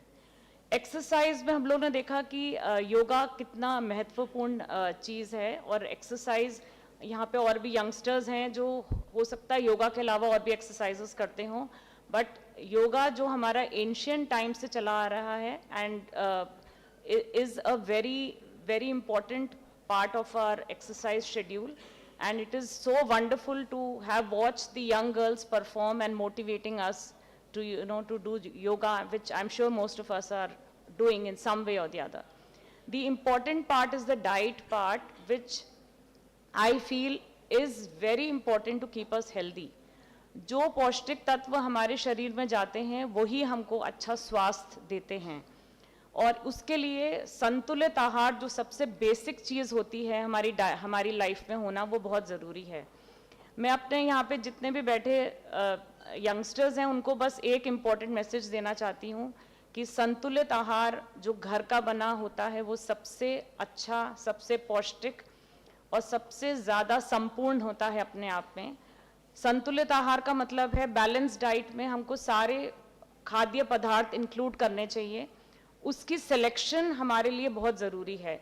अगर ICMR हमें 4 food groups mention करता है, तो जो सबसे पहला food group है हमारे सीरियल्स यानी अनाज और दालें. ये जो है हमको जो सिलेक्शन करना है वो बहुत इम्पोर्टेंट है. आपके पेरेंट्स हो सकता है घर पे आप लोग के लिए सिलेक्ट करके लाते हैं कि हमें कौन सा आटा लाना है, कौन सा चावल लाना है. आजकल मिलेट्स का बहुत उपयोग हो रहा है, which is a very healthy thing. तो हम लोग को होल ग्रेन सीरियल्स का इंक्लूजन करना डाइट में बहुत इंपॉर्टेंट है. मैदा और रिफाइंड चीज़ें जो बेकरी प्रोडक्ट्स वगैरह में मिलती हैं वो इस्तेमाल नहीं करना चाहिए, वो हमारी सेहत के लिए हानिकारक होती हैं.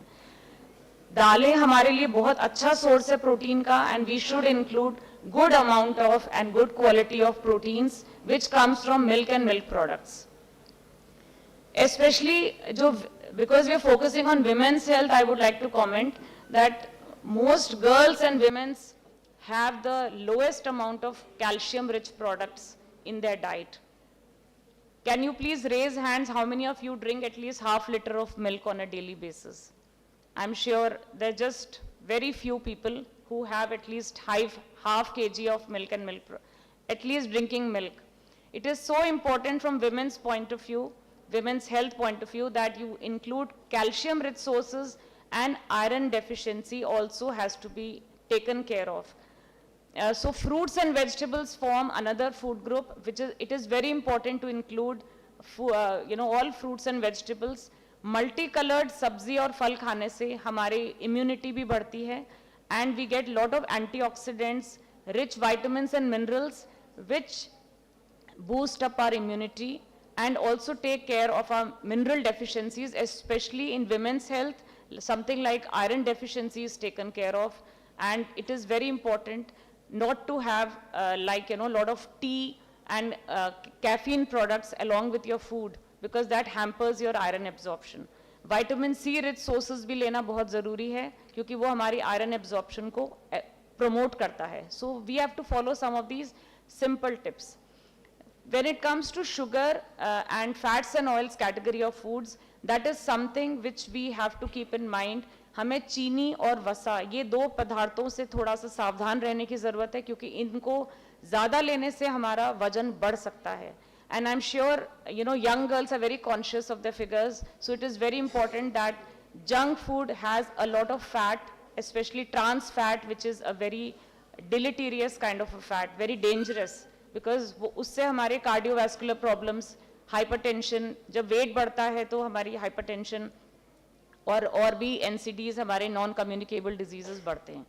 So for maintaining, the first thing is that we have to avoid obesity, because obesity जन्म देती है हमारी और प्रॉब्लम्स को. तो हमको अपना वेट को चेक करना बहुत ज़रूरी है. एक हाइट पे आइडियल बॉडी वेट होना चाहिए, और उसके लिए हम एक बहुत सिंपल फॉर्मूला यूज़ करते हैं, height in centimetres minus 100. So if you know your height in centimetres, for example if it is 160 centimeters minus 100, your ideal body weight should be 60 kgs. So we all can do that simple exercise and follow that we have a normal weight for our respective height. और वो हमें maintain करना है, but after 40 because of the metabolism slowing down, women tend to accumulate weight. It is that time when physical activity like yoga plays a very important role. तो और आजकल के जिस तरह का लाइफस्टाइल है, जो हमारी जीवन शैलियां हैं, उसमें हम लोग बहुत ज़्यादा स्ट्रेस में रहते हैं, हम टाइम से खाना नहीं खाते, तो ये टाइम से खाना खाना बहुत ज़रूरी है. Breakfast is the most important meal of the day, and I hope all of you have this schedule that हमको सुबह उठते ही ब्रेकफास्ट स्किप नहीं करना है. Working women, I know they have a tendency to miss out on breakfast. All that they have is a cup of tea or a biscuit or something and they rush for work. हमको ये ध्यान रखना है कि हमको breakfast सबसे ज़रूरी meal है हमारे day का, that kick starts our metabolic processes and we don't accumulate weight. लोग सोचते हैं हम dieting करें तो हम breakfast छोड़ देते हैं. That is the wrong thing. They will on the contrary put on weight. So breakfast, lunch and dinner are our major meals, and in between mid-morning, evening tea snack. So we have to follow, preferably follow a 5 to 6 meal pattern at a gap of 3 hours each. That will keep our metabolism in check and also not, take us towards obesity. जब हम हर 3-3 घंटे के अंतराल पे खाना खाते हैं, तो हमारा वजन नहीं बढ़ता है क्योंकि हम टाइमली अपने बॉडी को नरिश कर रहे होते हैं. इसीलिए हमको बहुत ज़्यादा गैप्स नहीं देने हैं, इरेटिक लाइफस्टाइल पैटर्न नहीं फॉलो करना है, और एक संतुलित आहार को लेके हम अपने टाइमली खाना खाएंगे तो we will take care of our body weight and be healthy. Thank you all so much. Thank you, Dr. Swapna. Can I now request Dr. Indu Sharma to give her views?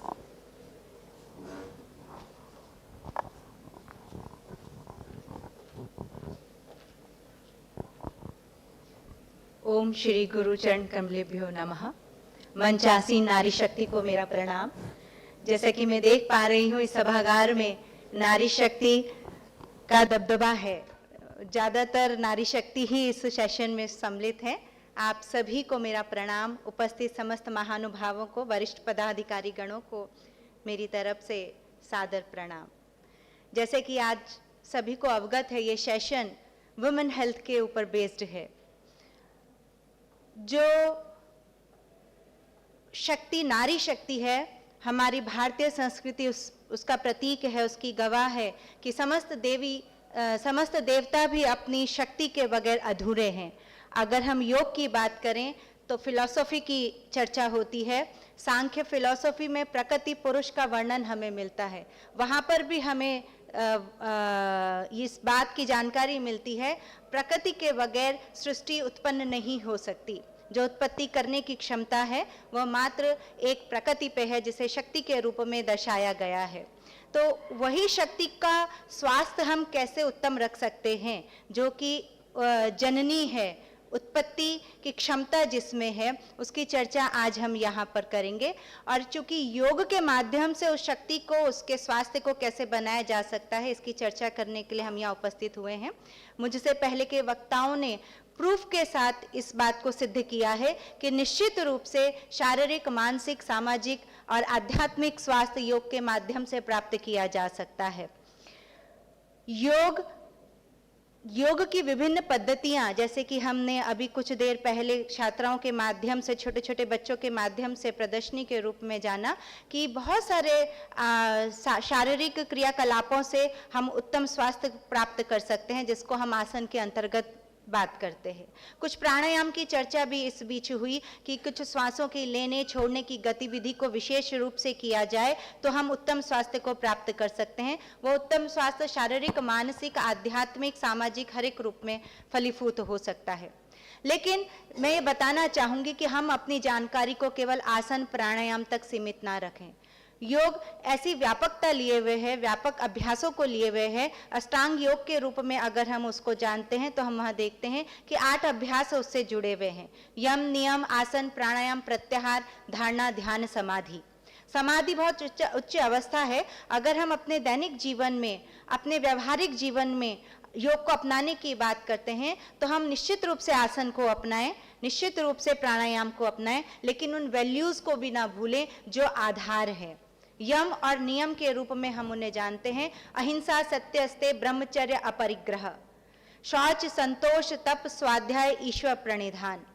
तो अगर हमें उत्तम स्वास्थ्य को प्राप्त करना है तो निश्चित रूप से उन मूल्यों को भी अपने जीवन में अपनाना पड़ेगा जो हमें भावनात्मक रूप से, मानसिक रूप से स्वस्थ बनाते हैं। आज जरूरत है एक नारी को अपने अस्तित्व को समझने की, अपनी शक्ति को समझने की। वो समझ, वो जानकारी, वो आत्म साक्षात्कार प्राप्त करने का साधन योग है।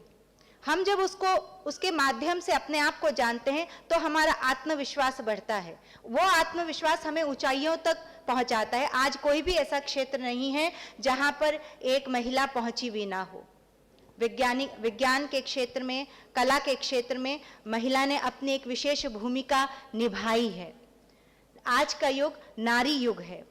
इसीलिए मुझसे पूर्व वक्ताओं ने भी अपने वक्तव्य में कहा कि नारी समाज में एक विशेष भूमिका निभाती है। आज ज़रूरत है कि वो अपने स्वास्थ्य को अच्छा रखे। नारी के स्वास्थ्य को अच्छा रखना हर एक की जिम्मेदारी भी है, क्योंकि वह परिवार का आधार है, रीढ़ है और एक उत्तम समाज को बनाने का आधार भी है, मजबूत आधार है। अगर वो डगमगा गया तो एक स्वस्थ समाज, उन्नत समाज की कल्पना नहीं की जा सकती। तो ऐसे में मैं ये अपने यहाँ मंच के माध्यम से जरूर कहना चाहूंगी कि ऐसे में जरूरत है कि वो नारी अपने स्वयं के अस्तित्व को भी जाने।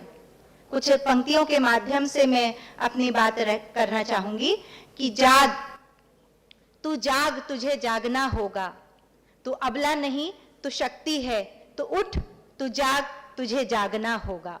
आज इसी सेशन के माध्यम से मेरा और मुझे लगता है आयोजक जो समिति है उसका भी यही प्रयास रहा होगा कि उन्होंने थीम भी वुमेन रखा, उसकी शक्ति को जागने और उसके स्वास्थ्य को बनाए रखने का प्रयास के लिए उन्होंने ये सेशन आज का कंडक्ट किया कि हम उस शक्ति को जानें, आत्म साक्षात करें, आत्म स्वरूप को पहचानें और अपनी 100% एफर्ट के साथ उस भूमिका को समाज में प्रेजेंट करें, अपने दायित्वों को निभाएं और एक उत्तम समाज बनाने में हम मदद करें। इन्हीं शब्दों के साथ मैं अपनी वाणी को विराम देती हूँ। धन्यवाद। Thank you, Dr. Indu Sharma. Can we open the panel up for the discussion? Anybody wants to make any comment? Any of you? Thank you. You spoke about 5 meals, small meals. Is that really relevant, is my question? Because I think most of us are eating, overeating, and it's really not needed, I feel. Ma'am, that's a good question. Actually, because of my hospital background and otherwise also, I do it myself. By eating small frequent meals, it helps you not to be overeating and at the same time you're nourishing your body. But it is definitely also on the other side that I will agree that only if it suits a person. Like some people are not able to eat too much, and that depends on, the age and the physiological condition. But as a hospital dietitian, I feel that when we give our patients this regime, they are getting regularly nourished and, they start picking up weight. But yes, for Weight Watchers also, because all this obesity is stemming up because of the, lifestyle disorders. People are not sleeping in time, they're not getting up in time, they're not eating regular meal patterns. So when they come to us for a ideal kind of a diet that needs to be followed, we give them this very handy tip, and there are a lot of studies to support this, that by eating in such a way, 3 major meals and 2 to 3 minor meals, it really helps them control their weight, their blood sugars, and they are happy that they don't tend to overeat. So I hope I've satisfied. One more. You're talking about hospital setting. I'm talking about the mad world that we live in. Timing is so different. Also, second question is about dairy. You mentioned you mentioned, right? Dairy and dairy products. So humans are the only animals that continue to have milk. Is it needed? Ma'am, there is a lot of debate about this, plant-based diets and vegetarian diets and all the kind of diets that have come in. And recently I attended a seminar at AIMS itself, and again, the topic was so debateful that, strictly speaking, the plant-based diet is not having dairy products included, like you mentioned. But there are other studies in which the vegetarian diets, which includes the dairy products. So, their biochemical profile, etc., has been, examined. And of course, there are studies, these studies are supporting that plant-based diets are also good enough. And this also depends on the region, from where the person belongs. And this is something like, in a population like in Kerala or wherever, fish eaters are there. If I tell them just that you can just go in for a plant-based diets, they will definitely not leave their basic culinary habits. They will continue to eat fish. So, it also depends that where the person is residing, what are the resources that are available to that person.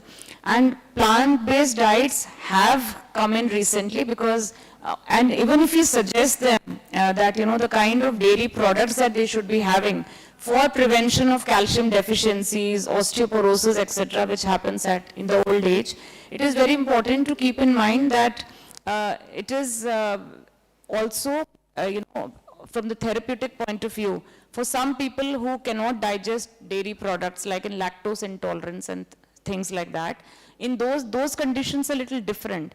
But definitely there are studies in favor of plant-based diets, and there are studies in favor of vegetarian diets also. So it is a matter of, individual preference. Like I know I have come across a lot of studies which are beneficial, plant-based, but I would continue to take my milk and milk products, but I choose to take the low-fat variety because I know I don't need a full cream milk. I can go in for a double-toned or a skim milk because it will give me the same amount of calcium and protein, and keep my bones strong because I'm a milk lover, so I would continue. But there are other people who, if milk doesn't suit them, they can go in for curd and probiotics, which can also keep their gut healthy and also take care of the calcium requirement. So it's a matter of debate actually. So there is no one strict diet that can be told to the entire masses that go in for only plant-based foods.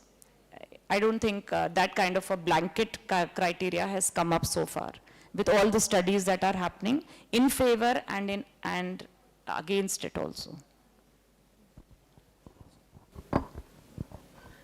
Anybody wants to add to this?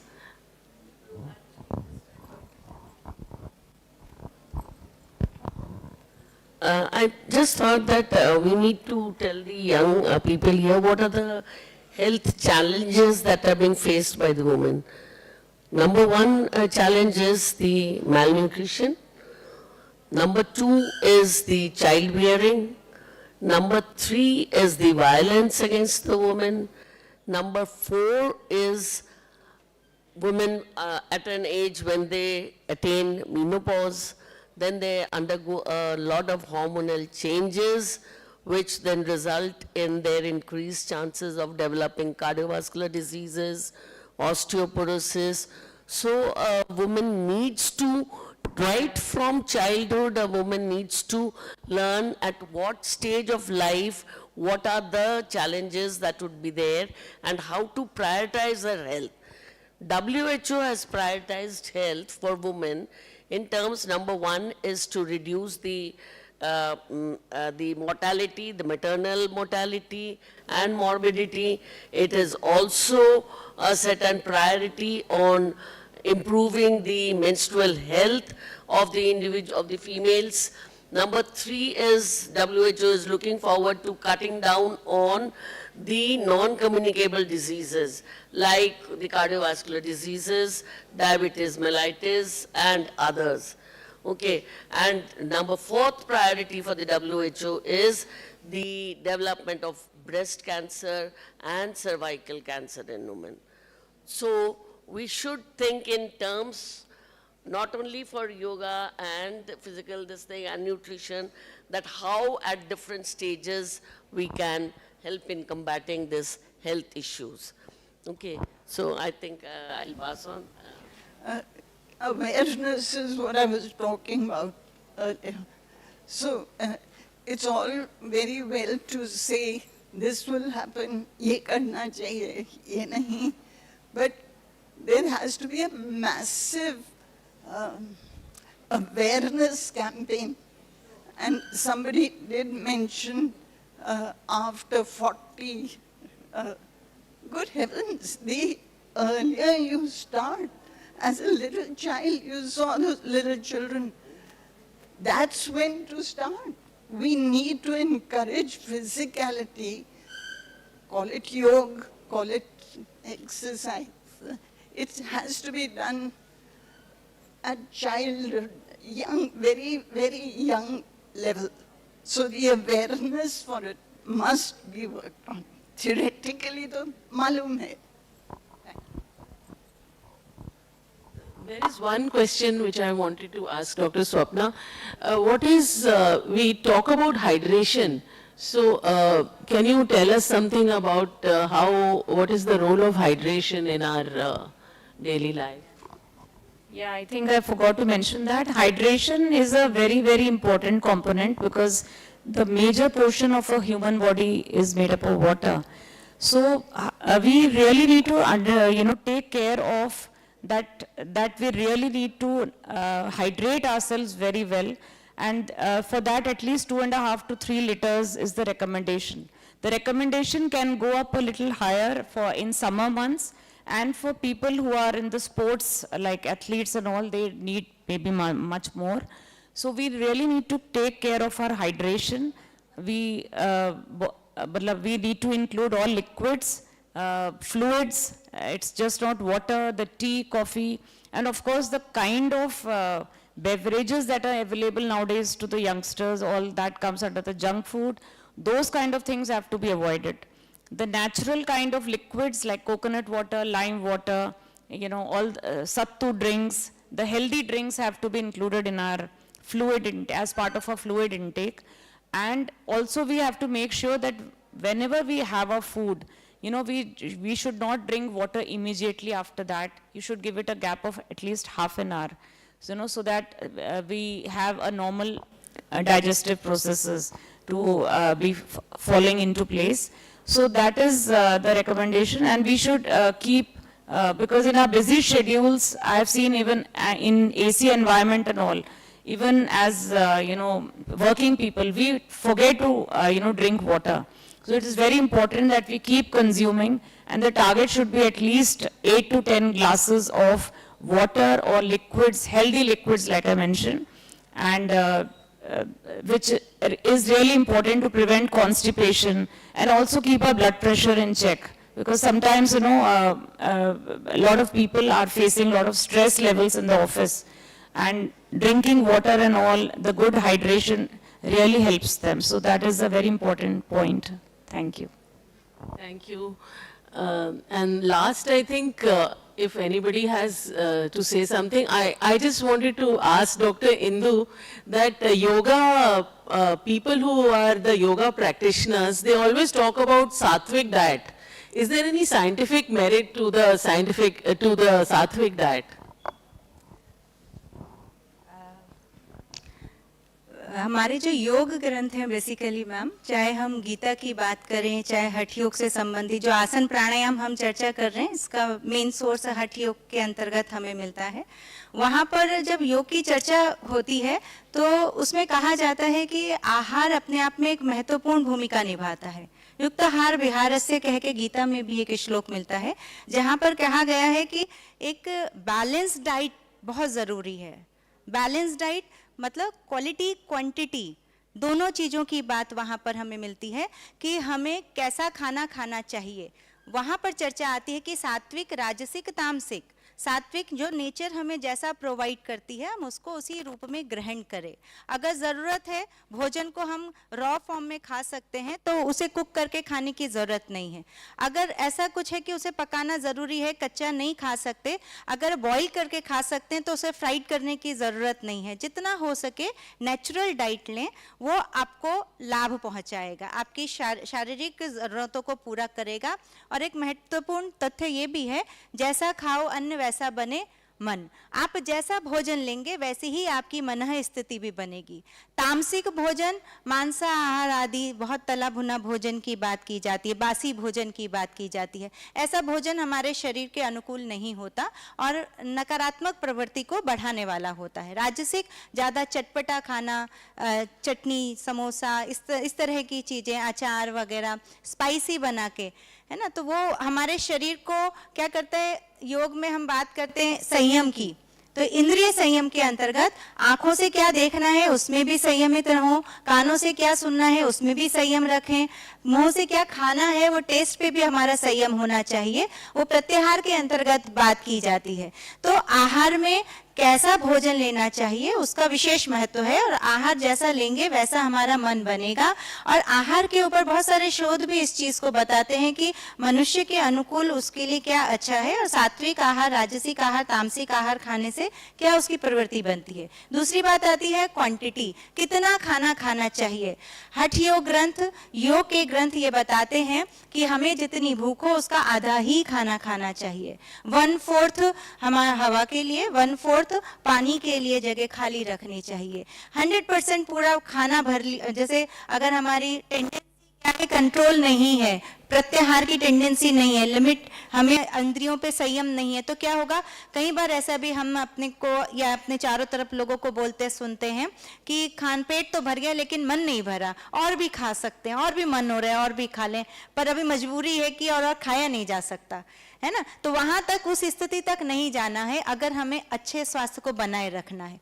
और मुझसे पूर्व ये शोध आदि जो आपके समक्ष प्रस्तुत किए गए वो प्रूव करते हैं कि ये सब वेल प्रूव्ड है, ये सब कहानियां नहीं हैं, किताबों की बातें नहीं हैं। इन चीज़ों को ज़रूरत है हम करके देखें और उसका सत्यापित खुद ही करें कि वास्तव में इसकी सार्थकता है कि नहीं है, सिग्निफिकेंस वैल्यू ये क्रिएट करता है कि नहीं करता। जो आज हम शोध के माध्यम से प्रूव कर रहे हैं, हमारे ऋषि मुनियों ने, योगियों ने अपने अनुभव से वो सब चीज़ें हमें ऑलरेडी लिख के प्रोवाइड करी हैं। बस ज़रूरत है हमें उनको समझने की और उसके प्रति जागरूक होने की, है ना। मुझे कैसे, बिल्कुल, हम कैसे जागरूक हों, तो आज हम यहाँ पर इकट्ठा हुए हैं, हम योग के इफेक्ट्स पर बात कर रहे हैं, वुमेन हेल्थ पर बात कर रहे हैं। ये पार्ट ऑफ जागरूकता ही, अवेयरनेस प्रोग्राम ही है। हम आपको बता रहे हैं, हमारे माध्यम से आप सुन रहे हैं, आप अपने घर के घर वालों को बताएं, घर के अगल बगल के लोग हैं उनको बताएं, और कोशिश करें कि उसको अपनाएं भी। केवल सुन के कुछ नहीं होता, अगर हम 1-2 घंटे के प्रोग्राम तक सीमित हो जाएं, हमने कुछ बोला, आपने कुछ सुना, सेशन कंप्लीट हो गया, 100 डेज काउंटडाउन चल रहा है, 100 डेज हो जाएंगे, 21 जून हो जाएगा, फिर नेक्स्ट ईयर के लिए बात हो जाएगी, तो यहाँ तक बात को ना रखें। इसकी वैल्यू हम आपको यहाँ से बता रहे हैं, लेकिन जब तक हम इसे अपनाएंगे नहीं तब तक इसकी सार्थकता सिद्ध नहीं होगी। तो आज जो 21 जून के माध्यम से 2015 में 21 जून का कार्यक्रम शुरू हुआ था, तब से आज तक प्रत्येक साल ये जागरूकता ही है, अवेयरनेस ही है जो फैलाई जा रही है। ये 100 डेज काउंटडाउन इसीलिए शुरू हुआ है कि कम से कम ये 100 डेज तक हर जगह कोने कोने पर ये कार्यक्रम चले और योग के प्रति लोग जागरूक हों, उसकी सार्थकता को समझें, रिसर्च के माध्यम से समझें, लिटरली एविडेंस के माध्यम से समझें और अच्छाइयों को हम अपने जीवन में उतारें। योग व्यवहारिक पक्ष है, थ्योरेटिकल नॉलेज नहीं है, ये प्रैक्टिकल अप्रोच है, करो और जानो का विधान है। हम केवल आसन के नाम जानने से कुछ नहीं होगा जब तक हम उसको करेंगे नहीं, बेनिफिट करके ही मिलेगा, सुन के या पढ़ के नहीं मिलेगा, है ना। लेकिन ये भी जरूरी है योग्य शिक्षक से उसको जाने, किताबी पढ़ के, किताबों में पढ़ के किताबी ज्ञान प्राप्त ना करें और किताबों में पढ़ पढ़ के करें भी ना, है ना, इसीलिए प्रशिक्षण दिया जाता है, इसीलिए सुबह योगा प्रोटोकॉल की क्लासेस यहाँ पे चली हैं। अगर उतना भी आप 45 मिनट भी आप अपने जीवन में उतार लें, उनमें से कोई एक क्रिया भी उतार लें, षटकर्म में कपाल भाती आपने सीखा, कुछ आसन के अभ्यास करे, कुछ सूक्ष्म व्यायाम किया, और अभी तो आयुष मिनिस्ट्री में 5 मिनट का वाइब ब्रेक, योगा ब्रेक की बात भी हुई है कि आप ऑफिस में हैं, कहीं भी हैं, बहुत ज़्यादा टाइम नहीं निकाल पा रहे हैं, 5 मिनट भी अपने को देंगे तो आप रिफ्रेश फील करेंगे। से नैप बोलते हैं ना कि थोड़ी देर की नैप भी ले लेंगे तो आप रिफ्रेश फील करते हो। ऐसे ही आप बहुत ज़्यादा टाइम नहीं निकाल पाते, लेकिन अपने आप को रिफ्रेश करने के लिए 5 मिनट की आप एक बार नाड़ी शोधन करो, 2-4 जॉइंट मूवमेंट करो, आप अपने आप को रिफ्रेश कर लेंगे और आपका स्वास्थ्य अच्छा बना रहेगा, है ना, वर्किंग हेल्थ आप अपनी इम्प्रूव कर लेंगे। तो उसी प्रकार से योग से आप कुछ भी लीजिए, कैसा भी लीजिए, वो आपको लाभ ही देगा। आप एक क्रिया करो, आप 10 क्रिया करो, आपको लाभ मिलने ही वाला है। योग में बहुत सारी मुद्राओं की बात की जाती है, आप हस्त मुद्राओं तक सीमित भी हो जाएंगे तो भी लाभ मिलेगा। प्राण, अपान, समान, उदान, व्यान, ये सब ऐसे अभ्यास हैं कि आपने हाथों की मुद्राओं में इस तरह से बैठना है, उतने मात्र से आपको लाभ मिलना शुरू हो जाएगा। तो ऐसी बहुत सारी क्रियाएं हैं, वमन है, कुंजल है, त्राटक है, कपाल भाती है। आप मोरारजी देसाई राष्ट्रीय योग संस्थान आए, वहां पे बहुत अच्छे से हम सब आपको सिखा पाएंगे, क्योंकि समय की सीमा है तो बहुत ज्यादा डिटेल हम हर चीज को नहीं कर पाते, और हर एक प्रैक्टिस अपने आप में एक समझ रखती है ना। बट आप अपनाएंगे तो अभी जो स्थिति है आप उससे उन्नत ही होंगे। क्यों? क्योंकि ज्यादा गर्ल्स हैं यहाँ, तो मैं फिर भी बोलना चाहूंगी, हमें हमारे लाइफ में बहुत सारे फेजेस जिनकी बात सुबह से हम यहाँ पर सुन रहे हैं वो फेस करने पड़ते हैं, और वो करते हुए महिला आगे आई भी है ना। हर एक महिला में हमारे मदर्स ने, उनके मदर्स ने, इन लॉज ने, हर एक ने अपने जीवन में उन फेजेस को फेस किया है। लेकिन अगर हमारी ये समझ डेवलप हो जाए कि वो सब शक्ति हमारे अंदर है जिससे कि हम और बेटर वे में अपने आप को स्ट्रेंथन कर सकते हैं, तो हमें कोशिश करनी चाहिए। हमें वो परेशानियां ना उठानी पड़े जो हमारे पेरेंट्स ने उठाई हैं। उसके लिए हम अपने आप को किस तरह से बेटर वे में तैयार कर सकते हैं, फिजिकली भी, मेंटली भी, इमोशनली भी और स्पिरिचुअली भी, जो आज की नीड है। अगर हमें अपने समाज को और खुद को अच्छा रखना है, अपनी फैमिली को अगर हम प्यार करते हैं, हमें उसके लिए कुछ अच्छा करना है, तो हमें अपनी ओवरऑल होलिस्टिक हेल्थ को अच्छा रखना जरूरी है ना। So you will all agree with me that we had a very fruitful and interesting discussion on yoga in promoting women's health, and we had a perspective from a physiologist, from a physiotherapist, from a nutritionist, and from a yoga specialist. So I'm very grateful to all of you that you have come here and given your views. And we know now, I think our youngsters are well aware of the role of yoga in promoting women's health and also in preventing some of the lifestyle diseases which are so common, like blood pressure and so many others, migraine and these type of things, because yoga is overall well-being. It promotes overall well-being, not just physiological, physical, emotional, mental. It relieves stress. So, it balances your autonomic nervous system.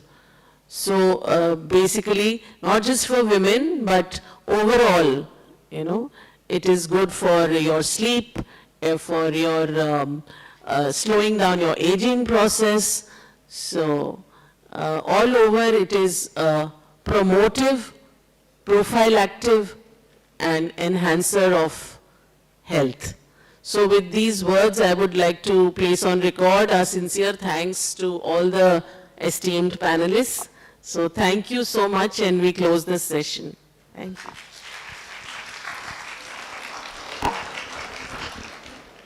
Thank you so much, ma'am. Please be seated. We just have the felicitation ceremony left. Now I request Dr. Divyasangi ma'am, our HOD, Dr. Pratibha Singh, and Dr. Meenakshi Chastral ma'am to please come up on the stage and felicitate our panelists for the session. Definitely, we had a very fruitful panel discussion round on how yoga can be used as an approach to promote women health. So thank you so much, everyone.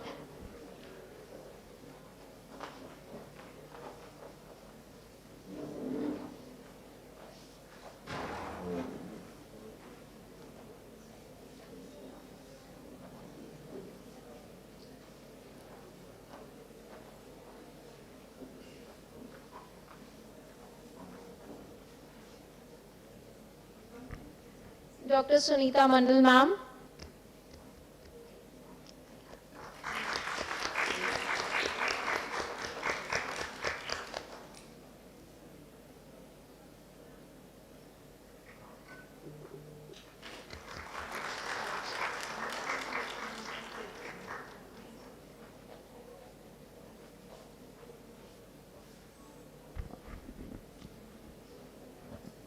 Our next panelist was Dr. Geeta Tekchand, ma'am. Thank you, ma'am, for joining us.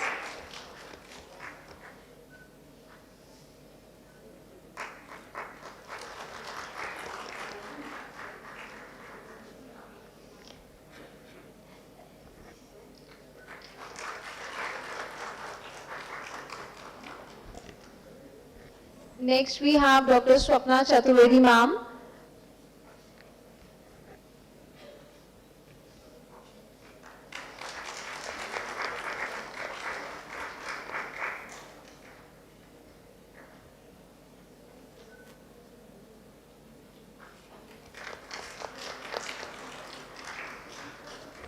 And yes, we have Dr. Indu Sharma, ma'am, our yoga specialist from Morarji Desai National Institute of Yoga.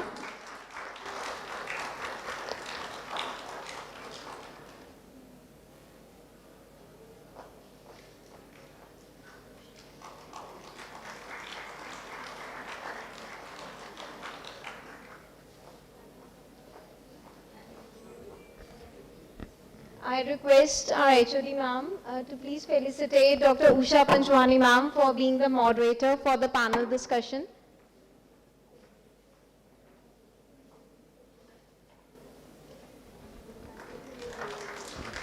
Thank you ma'am for moderating the session so well.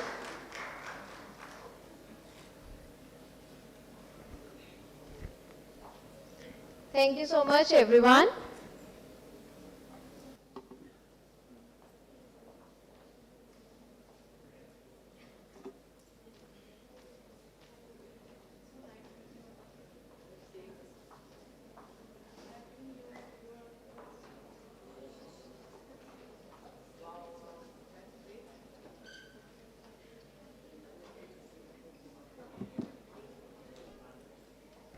So now we are having the result of poster competition with us.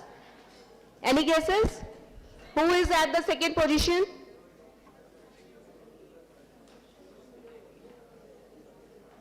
So it's a Shruti Verma from BSc 2.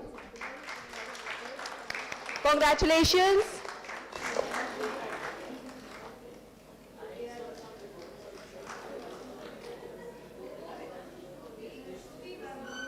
Shruti Verma.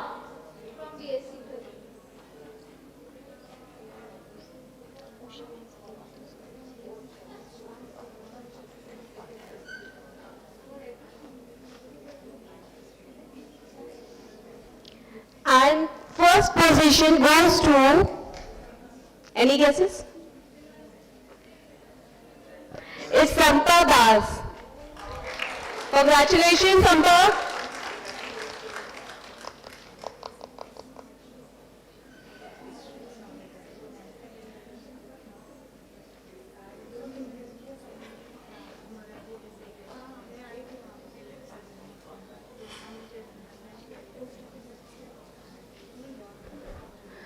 I request the judges of the poster competition kindly join for the felicitation ceremony.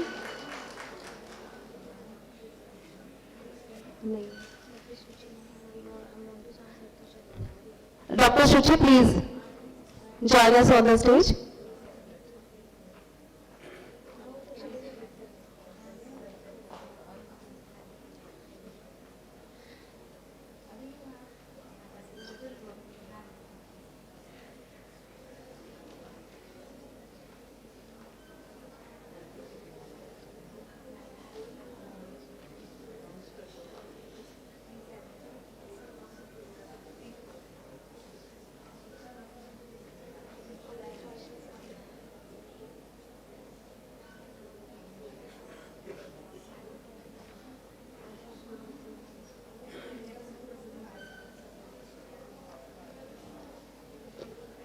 So a very good afternoon to everyone. I would like to express my gratitude on behalf of Manav Rachna Institution of Morarji Desai, National Institute of Yoga and Ayush, Government of India, for granting us this opportunity to organize this Yoga Awareness Program, IDY 2024, on the theme Women Empowerment at Manav Rachna Institute of Research and Studies. I would like to express my appreciation to the esteemed experts of the day, Dr. Meenakshi Chatwal, Head of Department Physiology, RML New Delhi, Dr. Sunesha Bhunia, Professor, University of Medical Sciences, Safai Itawa, and Dr. Mantusha Dipas, DRDO, for enriching us with their knowledge. Thank you all the experts for giving us the knowledge and enlightening us for this event.